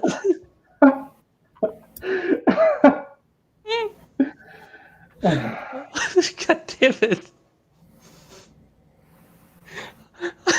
I swore I wouldn't laugh at this. Okay. I lost now. I think the only one who hasn't lost is Dylan, and that's because he's been quiet the entire time. Yeah, I see you there. This is too much. This is. I need a moment to I lost actually. early on. I know, but like, ah, even if we didn't lose, even if you didn't lose early on, you would have lost here easily. Her Also, material for his, but what? we are past the halfway point. The chapter's name is The Crystal Cave, and where's the damn Crystal Yeah, there's Cave? no mention of the damn We crystal cave. we haven't even seen John yet. Yeah, where is? Yeah, next thought, Rhaegar. Where is John? What's going on here? Like, I'm so confused. This is one of those interlude chapters, isn't it? Feels like it. All right, Rhaegar. Because remember, it wasn't a good hook, but at least there was some tension in the last chapter. I mean, an Yeah, there army was is about some. to attack. John has to go to up the mountain to find maybe a dragon. Maybe it's not there, but at least he's on a mission. And now Yeah, and we're then it's spending like, the entire time on shitting on Theon, and then he having thoughts of John. I mean, pretty much. Rhaegar. Rhaegar sipped on his wine as Lady Stark finished talking about her son. The woman was obviously a very proud mother, and he had to agree that her son did sound like the perfect successor for Warden in the North after his father. Warden of the North. She spoke about her other children as well, but not as much as her eldest, who by the sounds of it, was her favorite. Well, Lady Catelyn, it sounds like the North will be in good hands for the foreseeable future. The Crown had neglected your land for too long due to the distance, and I feared the worst. But it seems my fears were misguided, and I hope the Crown and the North can be close allies once again. Oh, you know she's going to say something about marriage, because he's talked about close allies. He finished with a raise of his glass to the matriarch of the family, who returned the gesture, a gleam in her eyes, as she looked on at her son. goodbye, Sarah. Whilst this was happening, another conversation was taking place between his sister and the two young Stark girls, the youngest of which being hard to look at for him and Elia. Aww. Xana's going. Gotta go. See y'all later. That's what she said. Bye, Xana. Bye. Bye, Xana. Have fun on your Sunday. Dark brown hair, gray eyes, although Lia's were lighter, more of a silver than gray, and an attitude to match made it hard not to envision it along Diana when looking at the Stark girl. Danny was conversing with the girls and overheard Lady Arya talking about her brother, John, and a story about a bear. It seemed he wasn't the only one who overheard as he spotted Lord Stark lowering his gaze from the corner of his eye. He decided to talk about the situation to Lord Stark. Lord Stark, I couldn't help but overhear the conversation between my sister and your daughters about your son. I assume there hasn't been any news or sightings of the boy since you entered the search. The man visibly gulped. It was clearly hard for Lord Stark to talk about this. There's been nothing, Your Grace. It's been over a year since we stopped the search, and nobody has seen or heard anything about him since. So 6 months of a search, and then a year, and then Theon still has his nose broken. Or with a mark. Lord Maybe Stark he asked sighed. for it not to be fixed. Oh, like a cool scar? Yeah. I Yeah, mean, okay, I the see way what he you mean. reacts to to it being mentioned wouldn't indicate that, but it's still possible. That's fair. Yeah, Lord Stark sighed. I just hope he's alive out there and is doing alright for himself. I'm sure he's okay, Lord Stark. If the story about the berry thing is anything to go by, he should be able to take care of himself, he replied as he placed a comforting hand on the man's shoulder. Rhaegar decided to change the topic to something he'd been thinking about for a few months now. I was wondering, Lord Stark, if I may have your ear and opinion about a topic. I and the small council have been about a topic I and the small council have been discussing for a few months now. Lord Stark nodded. Go ahead, Your Grace. You have my ear. Didn't I just think about Ned just taking a knife and just cutting his ear off and handing it to him? You may have my ear, Grace. I and the small council. I know. Just I don't know. Don't think about it. Just pretend. Look, just put your hand over the screen and just hide it from view. See no evil. See no evil. Exactly. Excellent. The subject topic. What? The subject or the topic? The subject of the conversation or the topic of the conversation? Dirk, stop doing this to me. Come on. Is in relation to the 300th anniversary of Aegon the Conqueror's crowning next year, and how the realm could celebrate this. The majority of the council agree that a tourney, the largest tourney the realm has ever seen, be the perfect way to celebrate this event. Lord Stark seemed to sigh in relief for whatever reason and answered, "That sounds like a fitting way to celebrate, Your Grace." He smiled, but what he said next was going to be the difficult part. "As you know, Lord Stark, with the tourney being lauded as the biggest the realm has ever seen, let me guess, money. We need to hold this event in the center of Westeros, where everybody, okay, never mind, Harrenhal, where everybody can reach it without traveling for months to get there." Yep. He looked at Lord Stark to see if he realized what he was saying. By the looks of it, he did. First, I thought it was going to be money, but then I realized it was Harrenhal. That being said, we were hoping that I and the council can have your blessing. Have your blessing to hold this tournament at Harrenhal. 1L, come on, please.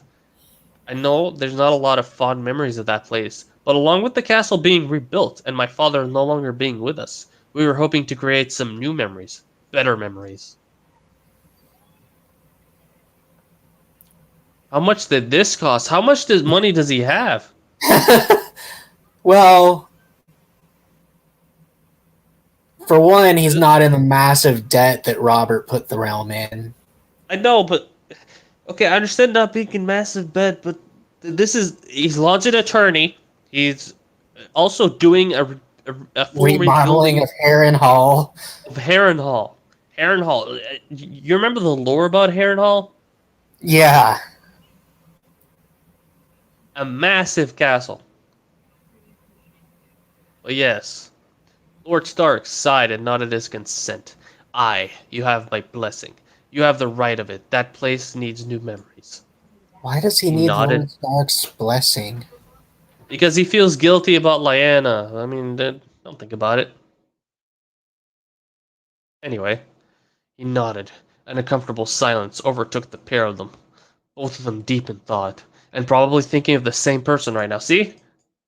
Like, this, as I mentioned the person they're thinking about, he's like, there it is.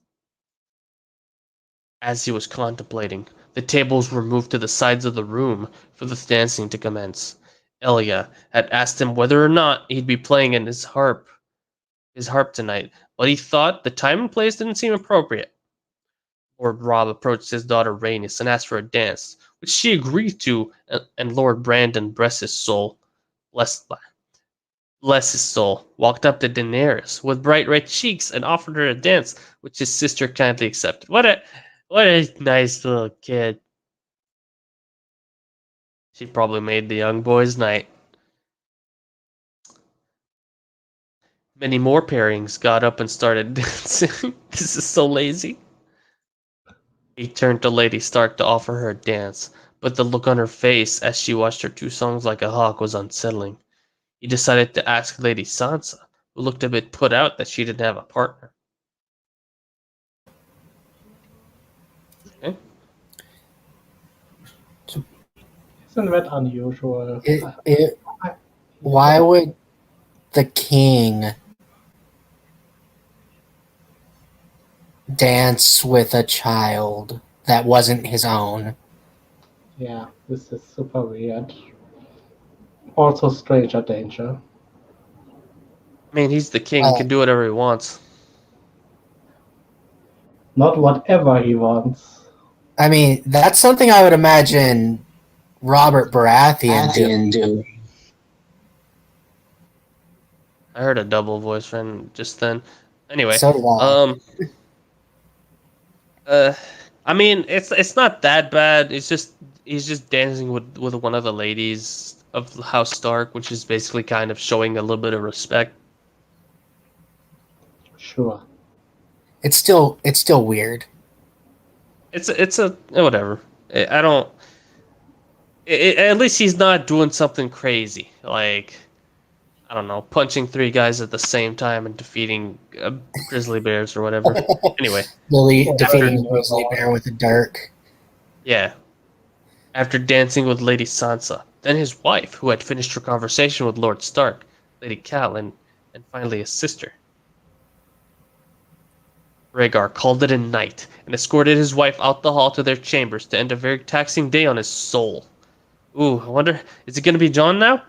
Are we actually going to Are we begin? finally getting Okay. Jon? Please. We got Jon. All right, okay. That was a good reveal. Okay. Jon, the arrow pinged off the rock as he missed the hair by an inch. He still Little- sucks at archery. Yep. Little prick, he moaned under his breath, not wanting to alert anything in the area. Not that there So was much hares are else. little pricks. Fish are cunts. Yeah, pretty much. And twats. Not that there was much else in the area other than snow, rocks, and snow. Get it? Because he's He- Jon Snow. Yes. I feel like that's you smashing your head against No, that's my hand. Supreme Master Leader. Wait, what the fuck is this still going? Ow. The show must go on, my friend. The show must go on. No matter how bad it gets, we need to keep going. By the way, it took us 1.5 hours to get to Jon. Get to the actual chapter. Like, this is the real start of the Crystal Cave. Anything before it is meaningless. The chapter should have been called Winterfell. Yeah, Winterfell and the Crystal Cave or something like that. Anyway. He'd been on this mountain for roughly a month now. A month since he said his goodbye to Garion. Wait, a month? Yes. Yes. That makes no sense. But wasn't the attack imminent?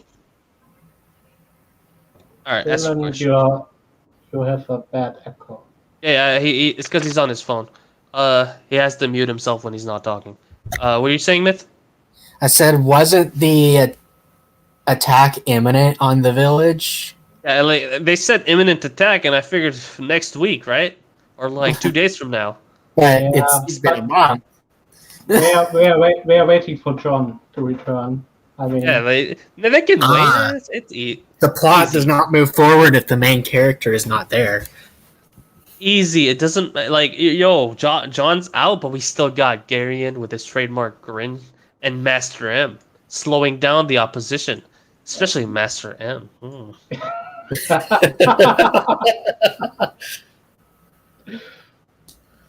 You see, he told them not to die.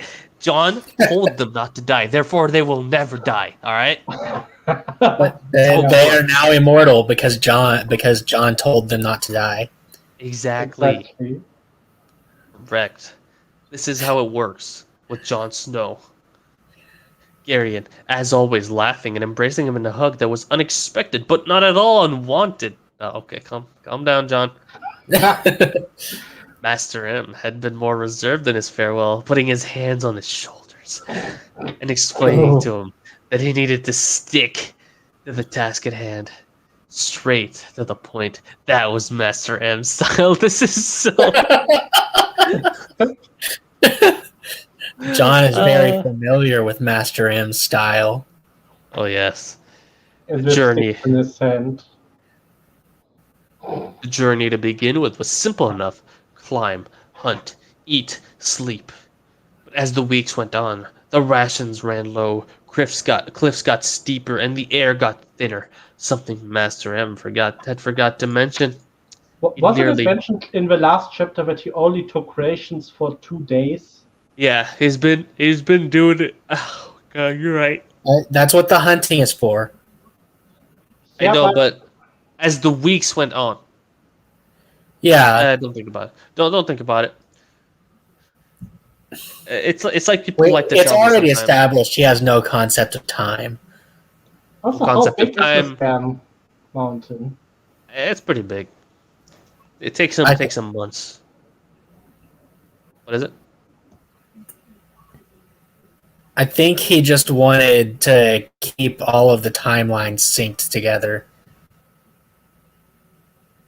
Because like he could have had this not set 1 month later and have it catch up over the course of the chapter. Yeah, that's fair. All right. He nearly died. Wait, no. The journey to be. Oh no, I already said this. He nearly died using his spiked boots and picks to climb a formation of rocks, losing one of his set picks in the process. Either delete this, or delete this, or delete the whole thing and type them. He'd not had to use them. See? Okay, sense. But was dreading it when he did.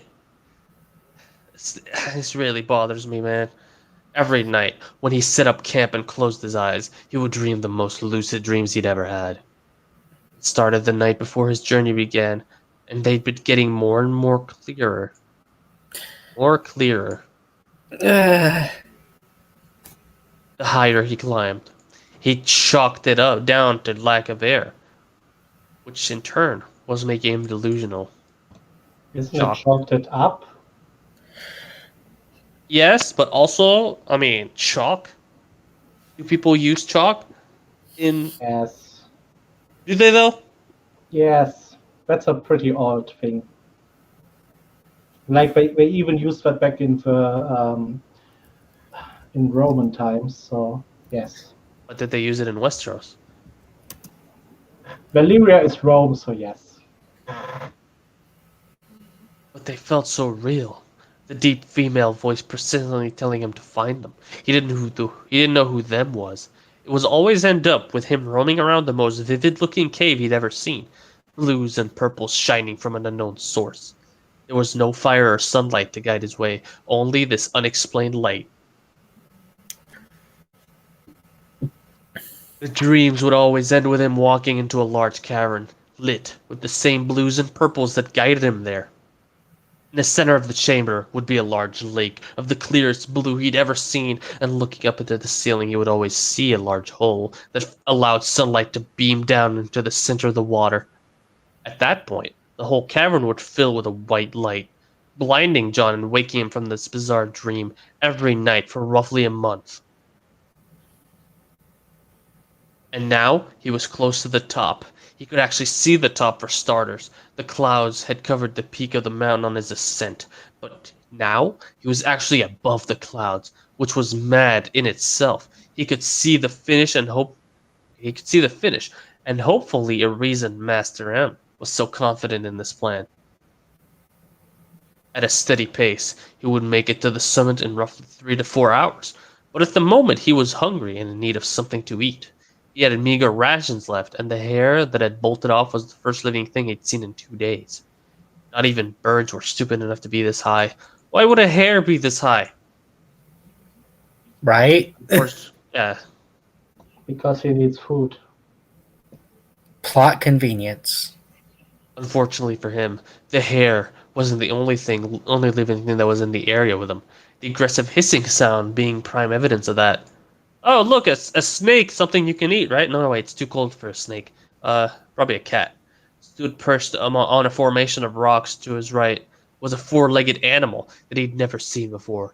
Its fur was a whitish gray with black spots on its head and neck. Its body stocky and short-legged. Its muzzle, like its legs, was short as well, and its eyes were gray. Black slitted and completely focused on John's frozen body. I'm pretty sure he's going to show us what this is. Oh, okay.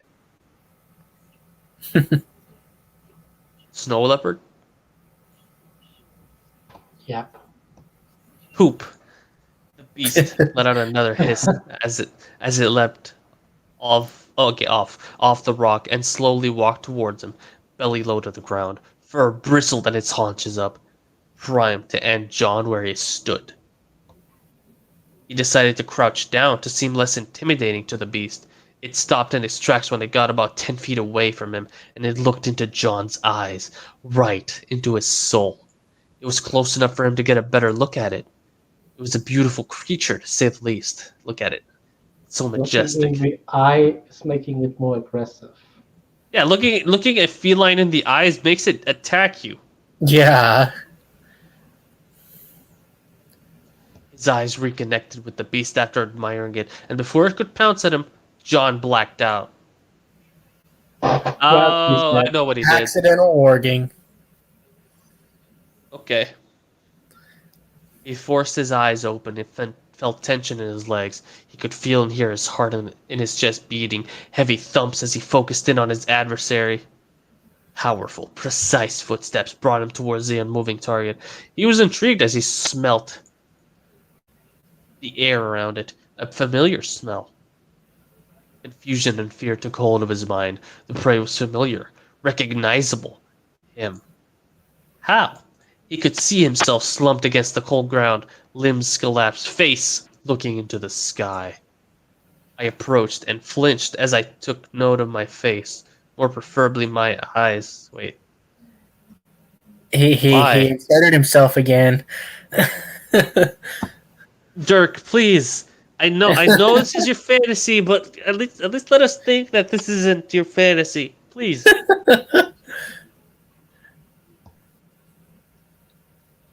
Milky white staring into the open air. I mean, I guess he's doing a whole mental monologue thing, which I guess could work, but The issue is he he said slipped. he here. What, am I dead? Did the beast kill me? I look around for any trace of the creature. Nothing but paw prints and fresh snow. My eyes follow the prints. They lead closer and closer. They're my paw prints. I gasp and flee as fast as my forelegs can take me, trying to shake the pain in my head as I ran. My vision goes black. He gasped as he sat up from the cold, damp ground. What on earth was that? John jerked his body for any bites or scratches or anything. Nothing. Was that another one of those dreams? He wondered. No, it can't have been. The creature's tracks are there in front of him, clear as day. It was me. I was the creature. Or in the creature's skin, he wasn't sure. He'd heard of skin changers, more common with the first men than the Andals or the Waynar. An incredible ability to enter the mind of a creature and control its actions. He'd never met one himself, but knew that they existed if the tales of the wildlings beyond the wall were anything to go by. Him, a skin changer. Was he always this way? What? How would he know about tales from the wildlings? Has he attended executions?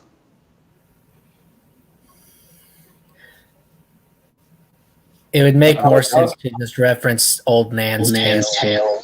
Because of Uncle Benjamin. Yeah, also that.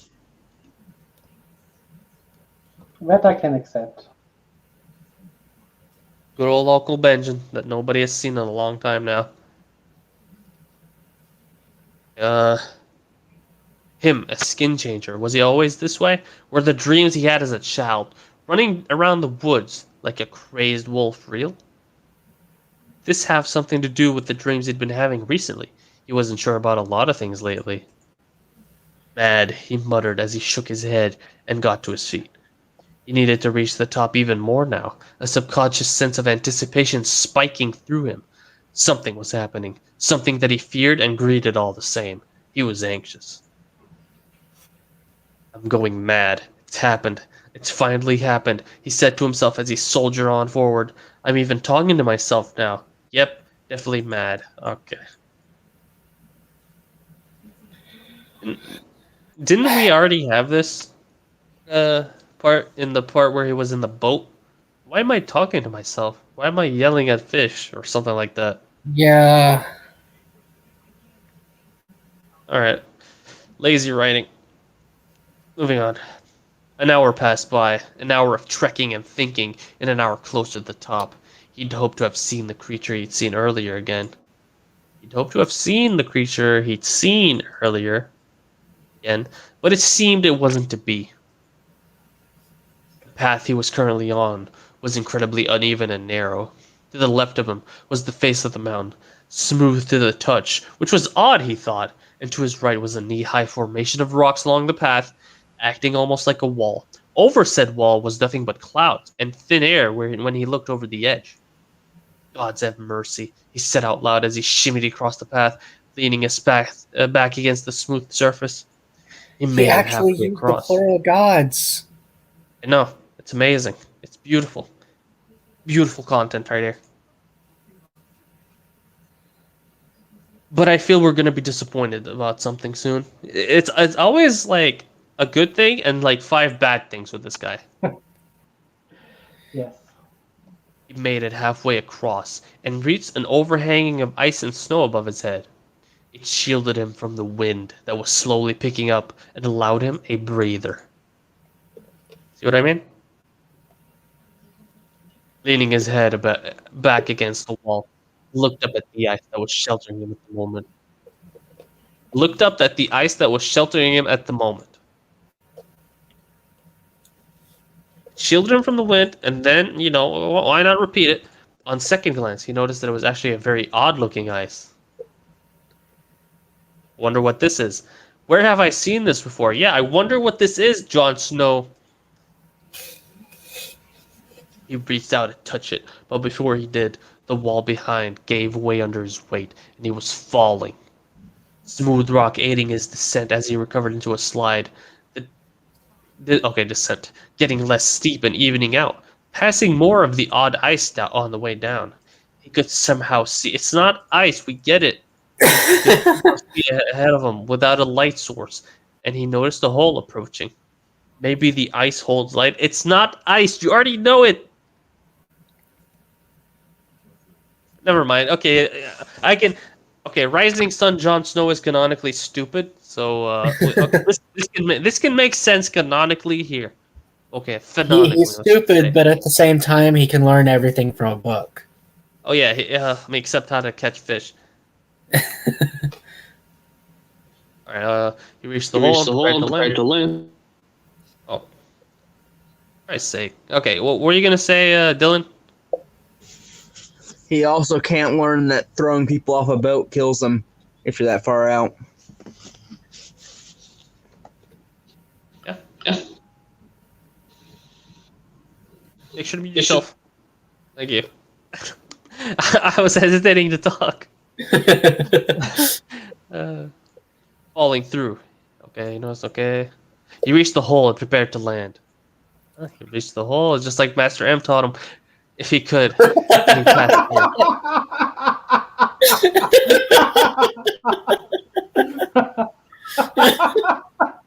This is what Master M has been preparing him for.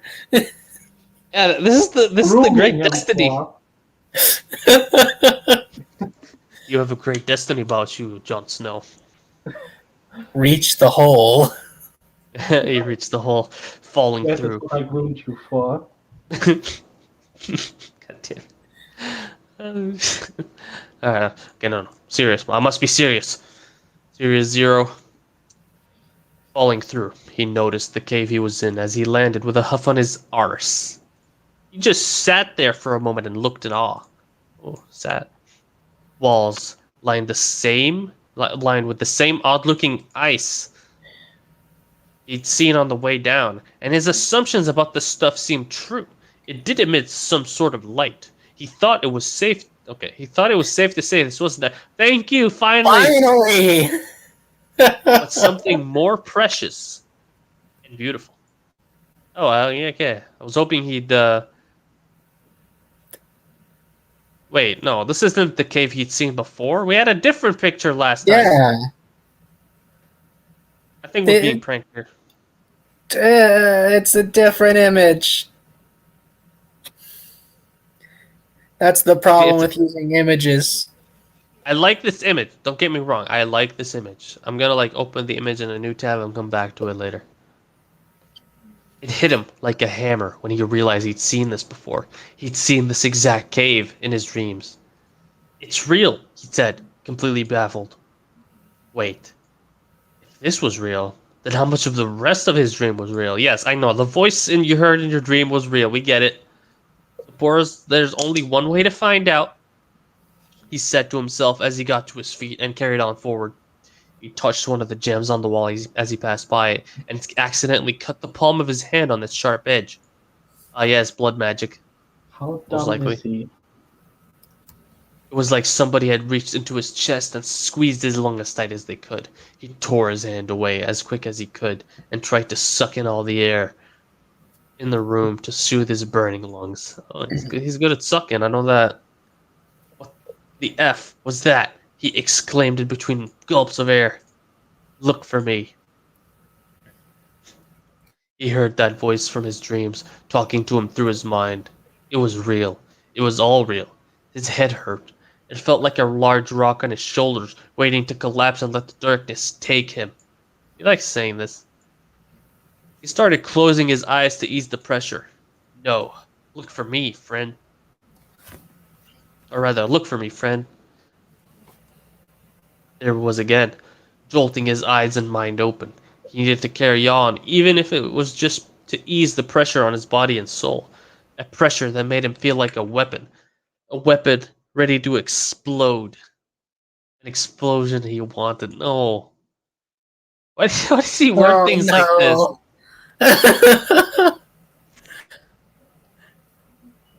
Is that because Lester M taught him like this? A weapon is supposed to explode, Jon Snow. I am preparing you for your grand destiny of exploding in the hole that you fell in. This is what it's sounding like to me. It is. It reads exactly like that. Okay. I'm going to die. This cave will be my grave. He rhymed. Cave will be my grave, he muttered. He walked on, still hearing the voice telling him to look for them. Look for what? He said, hoping for an answer. No reply. After 10 minutes of walking, he reached an opening in the ground. Nowhere else to go but down or back. He'd come too far now to go back, and the pressure was subsiding the deeper he went. I'm gonna effing kill Master M if I ever see him again. Yes, because he's teaching you to explode in holes and such, he said as he... Wait, what? At the Okay, I'm assuming that he didn't want to write this. He sat at the edge of the hole and dropped down. Thankfully, it wasn't a big drop. Oh, it's another Raise- hole. Yep. Place is full of holes. Trypophobia. Actually, don't look that up. Do not look that up. Anyone watching, do not look that up. I'm sorry. Raising from his crouch as he landed. Ooh, superhero landing. John looked forward and took in the same large cavern that was always present in his dreams. The pressure from his mind and body had completely disappeared as soon as his feet hit the ground. He slowly walked forward along the path that took him to the edge of the crystal clear lake that resided in the middle of the chamber. Light shining down in from the hole in the ceiling, exactly like his dream had shown him. Something that hadn't been present in his dreams, however, was the large crystal structure in the middle of the lake. It was amazing to see. Bright blues and purples seemed to breathe when the light from the ceiling hit it. He placed his hand in the water to clean his... Okay, he placed his hand in the water to clean his hand that hadn't stopped bleeding since he cut it. It was clear, clean, and warm. Warm? Why is it warm? I don't know, maybe because it's a volcano? He watched his blood as it seeped into the clear depths of the water. It looked like it was on a journey with how quick it moved. It seemed to have a destination as well, the crystal structure in the middle of the lake. The same structure that was now actually moving, up and down in a slow rhythm. Oh no. This is very, when I see up and down in a slow rhythm, I think something completely different than what I'm probably supposed to think in this story. Breathing. Oh, okay. It's breathing. Never mind, guys. It's breathing. Before he could step back, it started to move with more urgency, unraveling like an awakening wolf. Ooh, Ned Stark, That's not the brother. yeah. It was Ned Stark the whole time. Plains of crystal and flesh spread high and wide from the structure as the ground shook. Pillars of muscle and power rose from the water. This sounds like Ned Stark. A colossal whip of strength uncoiled like a snake, its thick neck and head rising, teeth razor sharp. Okay, this is not sounding like Ned Stark anymore. A growl thundered into the silence of the cave from the beast's chest. Eyes of crystal staring into his soul. Salvation, purpose, home. Oh no.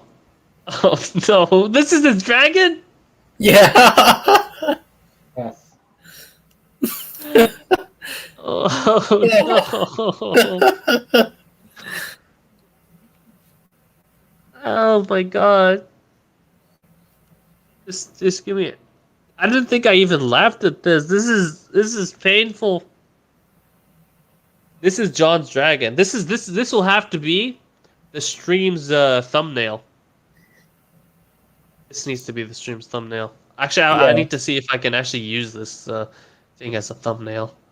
But I'm sure we'll see. I'll do open image in new tab and figure that out later. I'm half convinced that would be false advertising. I mean, how much time did we spend at Winterfell? Especially now that the chapter's over. Yeah. Oh my god. This is the damn thing. I was expecting like an actual bluish dragon, you know, like Hestia. Yeah, she had blue scales, but she wasn't made out of crystal. This is super special. I thought my dragon was special. This is super special. I don't hold, my story holds no candle to this. This is my story is nothing compared to Rising Sun. All right. Wow. Hopefully you enjoy the chapter. Tags have been updated. Hopefully the relationship tags haven't put anybody off my story. I highly doubt. Thanks. Most readers like relationship tags, yes. more relationships. 39 comments on this one. Yep.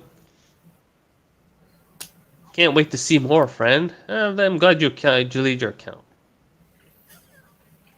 Thanks. So far, I really like the story. Also, your idea of John sailing west was nice. Good move bringing in Eastern martial arts. I liked how you had... Okay, John realized he was a warg. I did not like this at all. I'm sorry. I disagree. I've read a lot of fics where John goes east to Essos. I wanted to see what I could do if he went west. John had always been a warg. He ended up east anyway. Yeah, he ended up east anyway. He just wasn't aware of it yet. I saw this as a good opportunity to introduce it to him. This is not a good opportunity. That's not how you... You need a bond with the first animal you warg with. It's been established in the books and the... At least for accidental warging like that. Yeah, like you can't accidentally warg with something that wants to kill you. Why didn't he warg with the bear in the woods? Yeah. Oh, whatever. Son of Valyria says, great chapter. Loved the image too. They really added to the immersion. Kudos. Well, yeah, they really needed the images because you've seen his descriptions. She smelled the meats on the table. Well, okay. All right. There's meats on the table. I've been throwing the idea around of doing a chapter completely dedicated to introducing the cast of the fic with small bios and visuals. We'll see in time. Yeah, you did that with half this chapter, and it was horrible. I mean, he did that with introducing the Valyria, the Targaryen family. Remember? Yep, it was also very bad. Cringy. All right, let's see what Lenore thinks. I think we've read something Lenore said in previous chapters, but let's see what Lenore thinks here. Sooner or later, Ned will be cracking under the pressure with the weight of his own actions. It seems like the royal family being there just adds more to it. I do hope Catelyn realizes that Rhaenys and Dany are in control of their own betrothals, mostly. They're not giving Robb any second glances. Lord, she's just making it obvious, isn't she, to the royal family? Shake my head. I bet Arthur is giving death looks based on something Ashar. Based on okay. Based on Ashara, obviously. It's the only way Arthur will ever look like he wants to cut Ned down. I can see the princesses liking Arya based on her honesty and her love for John. See what I mean? Like, he does this shit. I pointed out, and then I remember before the stream, I wrote something in Discord and I said something along the lines of this guy is gonna write some really questionable or bad stuff, and people are gonna go crazy about it just because of the emotional payoff, not because it makes sense or anything. It doesn't have to make sense for people to say something like this. They want the payoff. They don't care how it's delivered or what brings them to it. It brings me to something I noticed last night while watching Lucifer.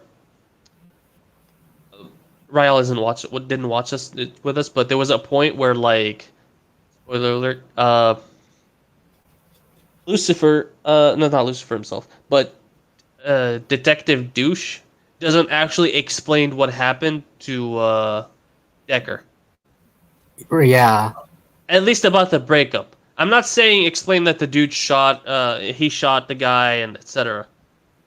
But explain the accidental breakup. That should have been done. Yeah, like he could have made a story like, what's his name got drunk, and he took my phone and wrote that, and it would have worked. Yeah. People are reasonable. Like, the guy got drunk and took my phone and did some stupid shit with it, and I punched him in the face for it. Something like that. Like, I got pissed off, but no, for the sake of progressing the drama, they ignored that entire part because, nobody can be a reasonable person about this. He betrayed me, so I will never listen to him again. But anyway, let's keep reading these. I think the cracks are already showing with his paranoia. Won't be long until his wife notices. Catelyn has come to their own conclusions as to why the two princes are made. Okay, obviously, she has tunnel vision. And at the end is her son with the royal on his arm. She's unaware at the moment of how much say the two princesses have on their future. Arthur has his reasons for his anger towards Ned. It's nothing to do with the death of Ashara, since in my fic she is alive? What? Well, that's the first we learned of that. That should have been spoiler alert. Yeah, like, okay. Thank you, Dirk and Full of Airs. Thank you for ruining my life. Yeah, I remember now. I'm remembering now as well. Yeah, do not tell me. I'm not going to spoil it because I'm not a jerk, but I'm just going to say you have something to look forward to. That ice dragon at the end hooked me for real. It's not an ice dragon. Why would an ice dragon be in warm water? It's a crystal dragon. A very special crystal dragon. And the guy doesn't even correct him. He doesn't even correct him. The One-Eyed Wolf. I'm loving this story, and I love that you put Japan in it. Sorry. Actually, you know what would be interesting? Samurai Jack in this world. Not this world, but like Game of Thrones. Yeah. No Aku, nothing. Like, Aku sends him and fucks up his spell or something. Sorry, messes up his spell. I should be very careful about what I say. This was a fantastic chapter. This has easily become one of my favorite fics. I'm loving the Japanese influences in the plot so far. Did you read the comment above that one? Oh, actually, I didn't. Since she already included Rhaenys, why not Arianne for Jon? I'm sure Viserys doesn't keep her happy. He specifically wrote the sentence specifically saying that Arianne has the same taste as Rhaenys and Dany, unfortunately for Viserys. Unfortunately for Viserys, which means this guy's gonna get ignored and killed in some unceremonious fashion. To be fair, Viserys always gets killed in some unceremonious fashion. Why not have a story where Viserys isn't killed? Like maybe he regains his mind or something. Nah, he's too much It of makes a no jerk. sense for him to lose his mind. When in he this has his scenario role, anyway. he was never the heir. It was Rhaegar. I know like he wants to be he wants their kingdom, etc. Blah blah blah. But there's nothing he can do about it. Anyway, King Tar Stark. The dragon looks like a Yu-Gi-Oh card that I can't remember the name of. It's a persistent thought. Ned is a lot more nervous than anticipated. Haha, he reminds me of a teenager. The detail concerning the cave was good. What detail? The crystal. It looks like ice and is glowing. It's all getting a bit much for Ned, isn't it? See in time if he managed to pull himself together. Saying thanks again for reading. So cool. I can't wait to see what will happen now. Great chapter. I hate you, Super Saiyan Mr. 11. They Can't wait. reviewed every chapter, I think. Yeah. With I can't. Yeah. Yeah. Can't wait to see Catelyn. See what I mean? Can't wait to see Catelyn's reaction to Jon being with the princesses instead of her precious boy. He's obviously setting this up for the final payoff of Jon holding the two princesses together and Catelyn being outraged. It's not specifically Rob being outraged. Rob is probably going to get with Alex. Rob probably doesn't care. Yeah, Rob's probably going to get with Karstark. Karstark. Jon's happy. Might be a little jealous that Jon has two women, but So Jon actually manages to indirectly cuck Catelyn. Yeah, I can't wait to write how Jon answers back. I know you can't. Left the kudos. This fic is great so far. You sure this isn't you, Myth? it's not. My name on AO3 is the same as my name everywhere Beard else. King? Well, I wasn't the Beard King yet. It's just Mythology 216. Yes, this is Dylan. Left a kudo. This fic is great so far. I'm sure Dylan would say something like this. Dylan, hope you continue it. I think I know how you're gonna handle him. Possibly having Blackfire. If you gave it to Aegon in full view of everyone at the tourney, that'd be symbolic as hell. Yep. I did. Okay, I always like Things are this. going to happen at that tourney. Yes. I didn't expect Jon/Rhaenys, but it's a lovely surprise. Glad you liked it. I mean, you really didn't expect it? Oh, this is a big comment. All right. This will mark my very, very first comment on this website. After reading through these first 6 chapters in one sitting, I know if any story deserves it, it's this one. Oh, no. Okay.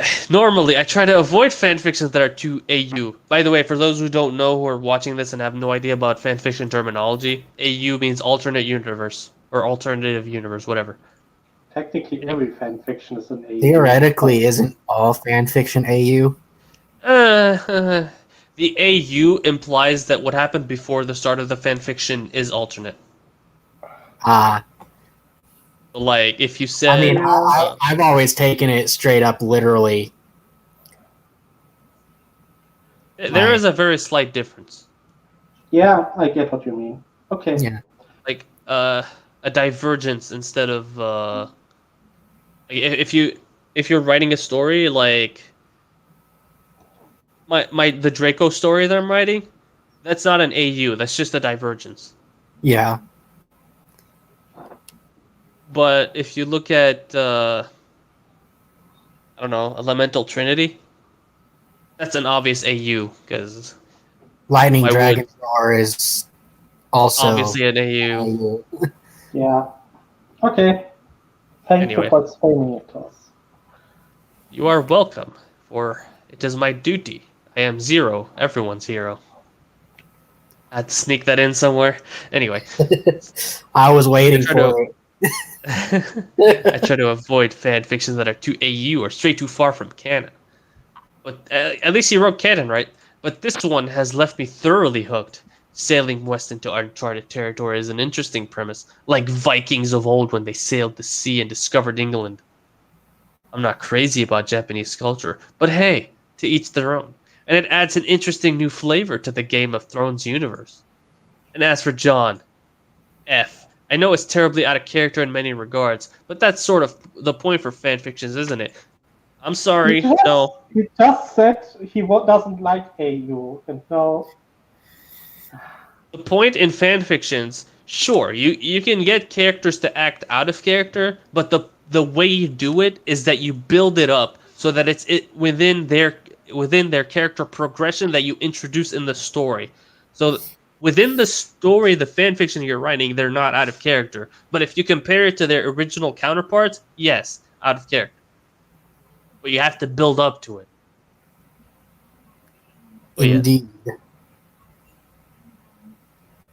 And I got to say, I love the portrayal of him.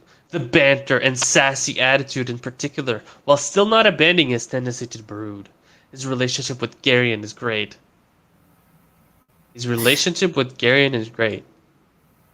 Okay. Alright, no, this needs this.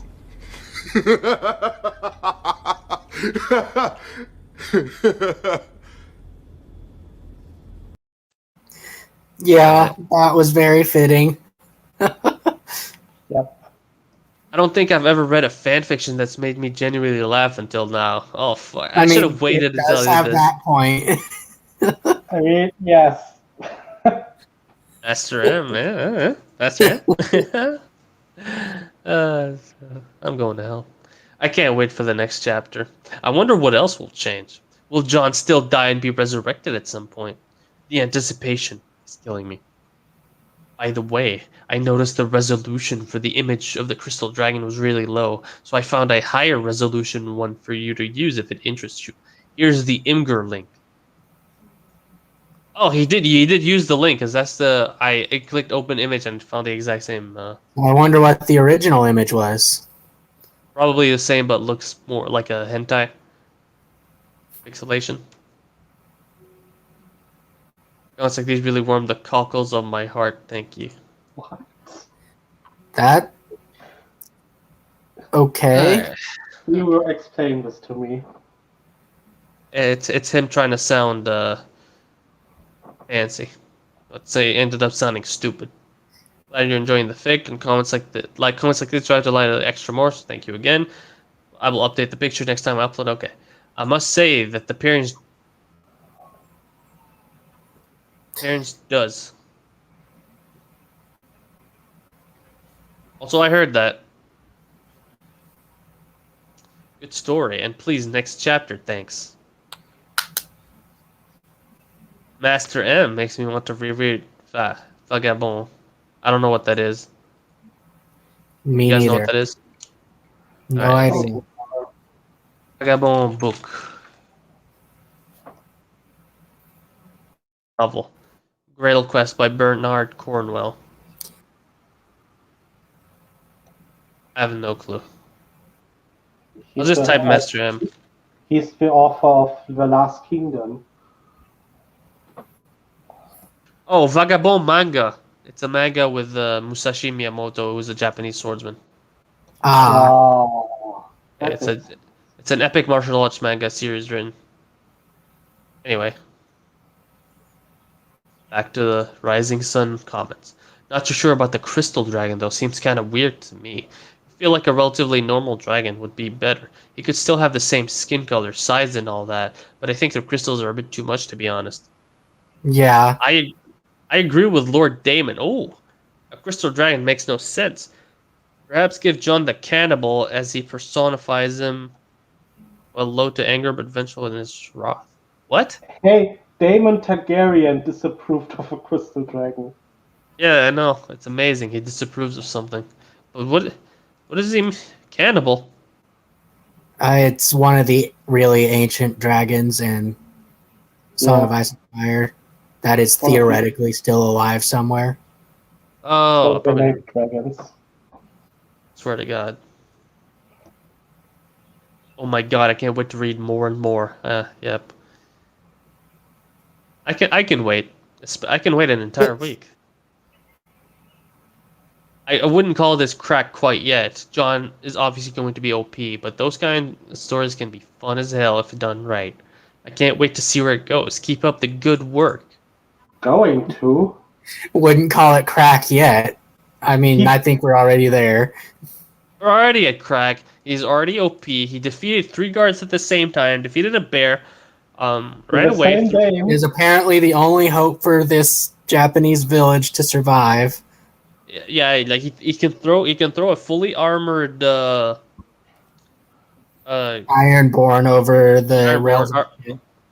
He can climb a mountain on his own without any previous experience, staying alive the entire time despite being a really bad archer. Accidentally warging a hostile animal on his first attempt. Accidentally warging a hostile animal in his first attempt and not dying immediately. I mean, he's going to be OP. He's not OP yet. You crazy? He should be able to look at people and have them die instantly. Punching them is too. Maybe he operates on the Naruto scale of OP. You know? Set them on fire with a gaze, or like shoot a bone that turns people into ash. That's what Kaguya did. I thought, like, I don't know, whatever. An ice dragon? No, that's not an ice dragon. No, that is a dragon that a walker will see as a priced mount. Or is it a crystal dragon?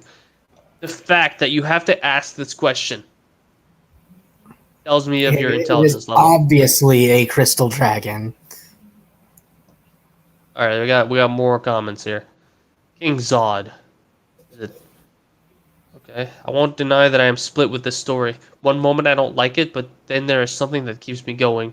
That being said, I do want you to know that I commend you wholly nonetheless for creating something original, instead of following the same path as so many others in this fandom. It's your own, and for many others wholly entertaining, and that's what matters. Do you agree with this? No. I mean, not anymore. I don't know if he was the first who did it, but I've seen at least 2 or 3 other John goes off to an adventure stories. So. I've seen at least one other Ned kidnaps John, even though Rhaegar survives. Yeah. So the way I think about it. But he might be the first who did this, so. Might be. But the way I think about it, the way people write these stories, the guy, like, he's commenting on following the same path as many others. The reason this is because you need to write believably. There's nothing believable about what John did in this story so far. Absolutely nothing. I actually disagree, because how many Wrong Boy Who Lived stories are there? They are also not believable, but it's a super popular genre. I'm not saying it's not super popular. I'm saying it's unbelievable. Especially John. He doesn't have magic. John is a 15-year-old kid who's apparently as tall as his father and just as muscle, blah, blah, blah, etc. He's super strong. He did all this. But if you're being realistic, a more realistic story. Yeah. The way, if I was doing a John runs away from home thing, because it's possible for him to run away,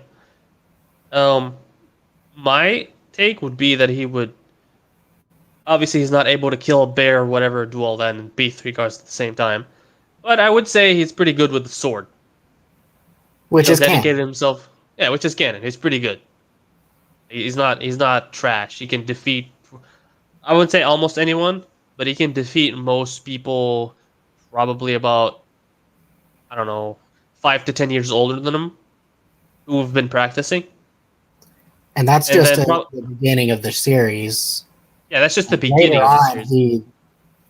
He gets actual experience. But anyway, realistically, his only choices would have been the wall or Essos.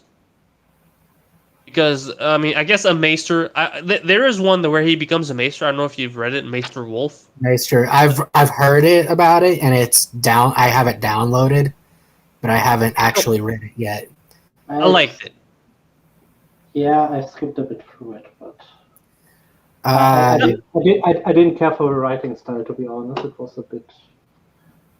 Yeah, the writing style was a bit off, but like it felt like a decisive writing style. Like things will happen. It wasn't more of the long lines of characters moving forward with the plot. It was more characters do things. But yeah, I get what you mean. But it's either like become a maester, become a night's watchman, or go to Essos. The other choices aren't there unless he like leaves and changes his name and has a bakery or something, right? It wouldn't make sense because he's a swordsman and that's what he likes, and He could eventually he would gain. theoretically become a hedge knight as well. Oh yeah, like he could become a sellsword who becomes a hedge knight eventually, something But like that. as a Northman, he's not likely to go the knight route regardless. Yeah, I've read a few stories where Ned gives him like a small keep on the side of the coast or something, and That would require legitimization. yeah, Yeah, you can't really. yeah, he Inherit is anything. legitimized in those stories. So Yeah. Which Alright. that would piss Catelyn off. Well, yeah, that's how I see when someone says, like, making the comment that other people aren't being original. No, they are trying to be as original as they can be while also staying true to the logic of the story. Like going west of Which is a good Westeros. thing. Yeah. It's ridiculous. But yeah, personal opinion aside, good job in thinking it through and starting your own stuff instead of following the cliche Dany murders hundreds of thousands. Jon is sad, she's angry, he killed her even though she murdered a city. Oh, he's talking about the post and, a fix it Yeah. fix. Yep.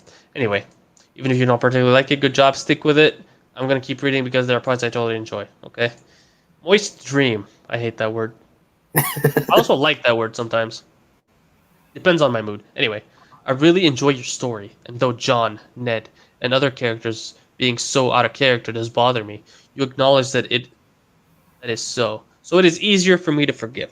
One thing that does bother me though is our own modern phrases always popping in, such as "what on earth," and even in this chapter putting "sister-in-law" instead of "good sister." Yep, that's fair. Especially this. Am I the only person getting aggravated by Jon not understanding the bathing comments from the maids? It seems fairly apparent what they mean. What? Bathing comment? There were no what? no, there weren't any bathing comments. Let's skip this because this is an I- idiot. I think he means the stairs from the maids. Well, it could be that. The build up for the Jon's journey. It's the Jon. He is nice. the Jon. But it was also helpful that you used images. Oh. Swear to God. People with their images stick. Alright. That was chapters. I already forgot what chapter this was. It's chapter 6. Chapter 6, the crystal clear. Even though most of the chapter was not about the crystal cave. I think In about Winterfell. it was mostly in Winterfell. What's the 75% actually. I mean, we read for 1.5 hour, and that was Winterfell, and half an hour was with Jon. So And then another half hour of comments. Yeah. Painful. Truly painful. But also kind of funny. But not in a way that makes you happy. nope. Next But chapter next will be a chapter. dragon's temper. I'll let you guys think about what this could entail. What could make a dragon's temper rise? Could it be Viserys beating people up? Could it be Rhaegar throwing his wife into a wall? Could it be Jon decimating the enemy? Could it be Rhaenys deciding that she doesn't like Daenerys' dress and tearing it apart and throwing Daenerys at a wall? Like father, like daughter. Rhaegar throws Elia. Rhaenys throws Daenerys. I don't know. Anything could happen at this point. Because this guy, he writes this way, and it makes me think of all these situations. Also, I think I remember who the other who the enemy is. Oh, And Zero will really enjoy that. You think I will? No. When you, but when you No. say, will rage. Mm. How sad will I be? Uh, Please, Should I no. say You're it? Should I say this in a way that it won't spoil it for you, or in a way where it in a won't way be? that won't spoil it. Well, that's actually difficult. Let's just say you won't be pleased that it's that enemy. Yeah. it is. mean- It is not someone new. It is someone familiar. That we've already met. Not in the story, but to the A Song of Ice and Fire universe. Yeah. All right. I'm hoping I won't be disappointed, but hopes are meant to be dashed. This is not the stream to be filled with good vibes. This is the stream to be filled with bad vibes. If you guys want the stream with good vibes, I can link people to one. I do that every week on Friday. Link. Yeah, that's it for now. I think I'm done with this. I read the comments and they were so painful, so I'm gonna end it there and cry myself into a nap. Or maybe lunch. Anything you guys have to add? No. Not really. Alright. So I shall say goodbye to everybody. Thank you guys for watching. I'm gonna do the slimy thing and tell you to like, share, and subscribe. And to hit that bell icon. Hit it like I hit my self-esteem today when looking at the mirror. All right. See you guys next week. You too. Goodbye. Farewell.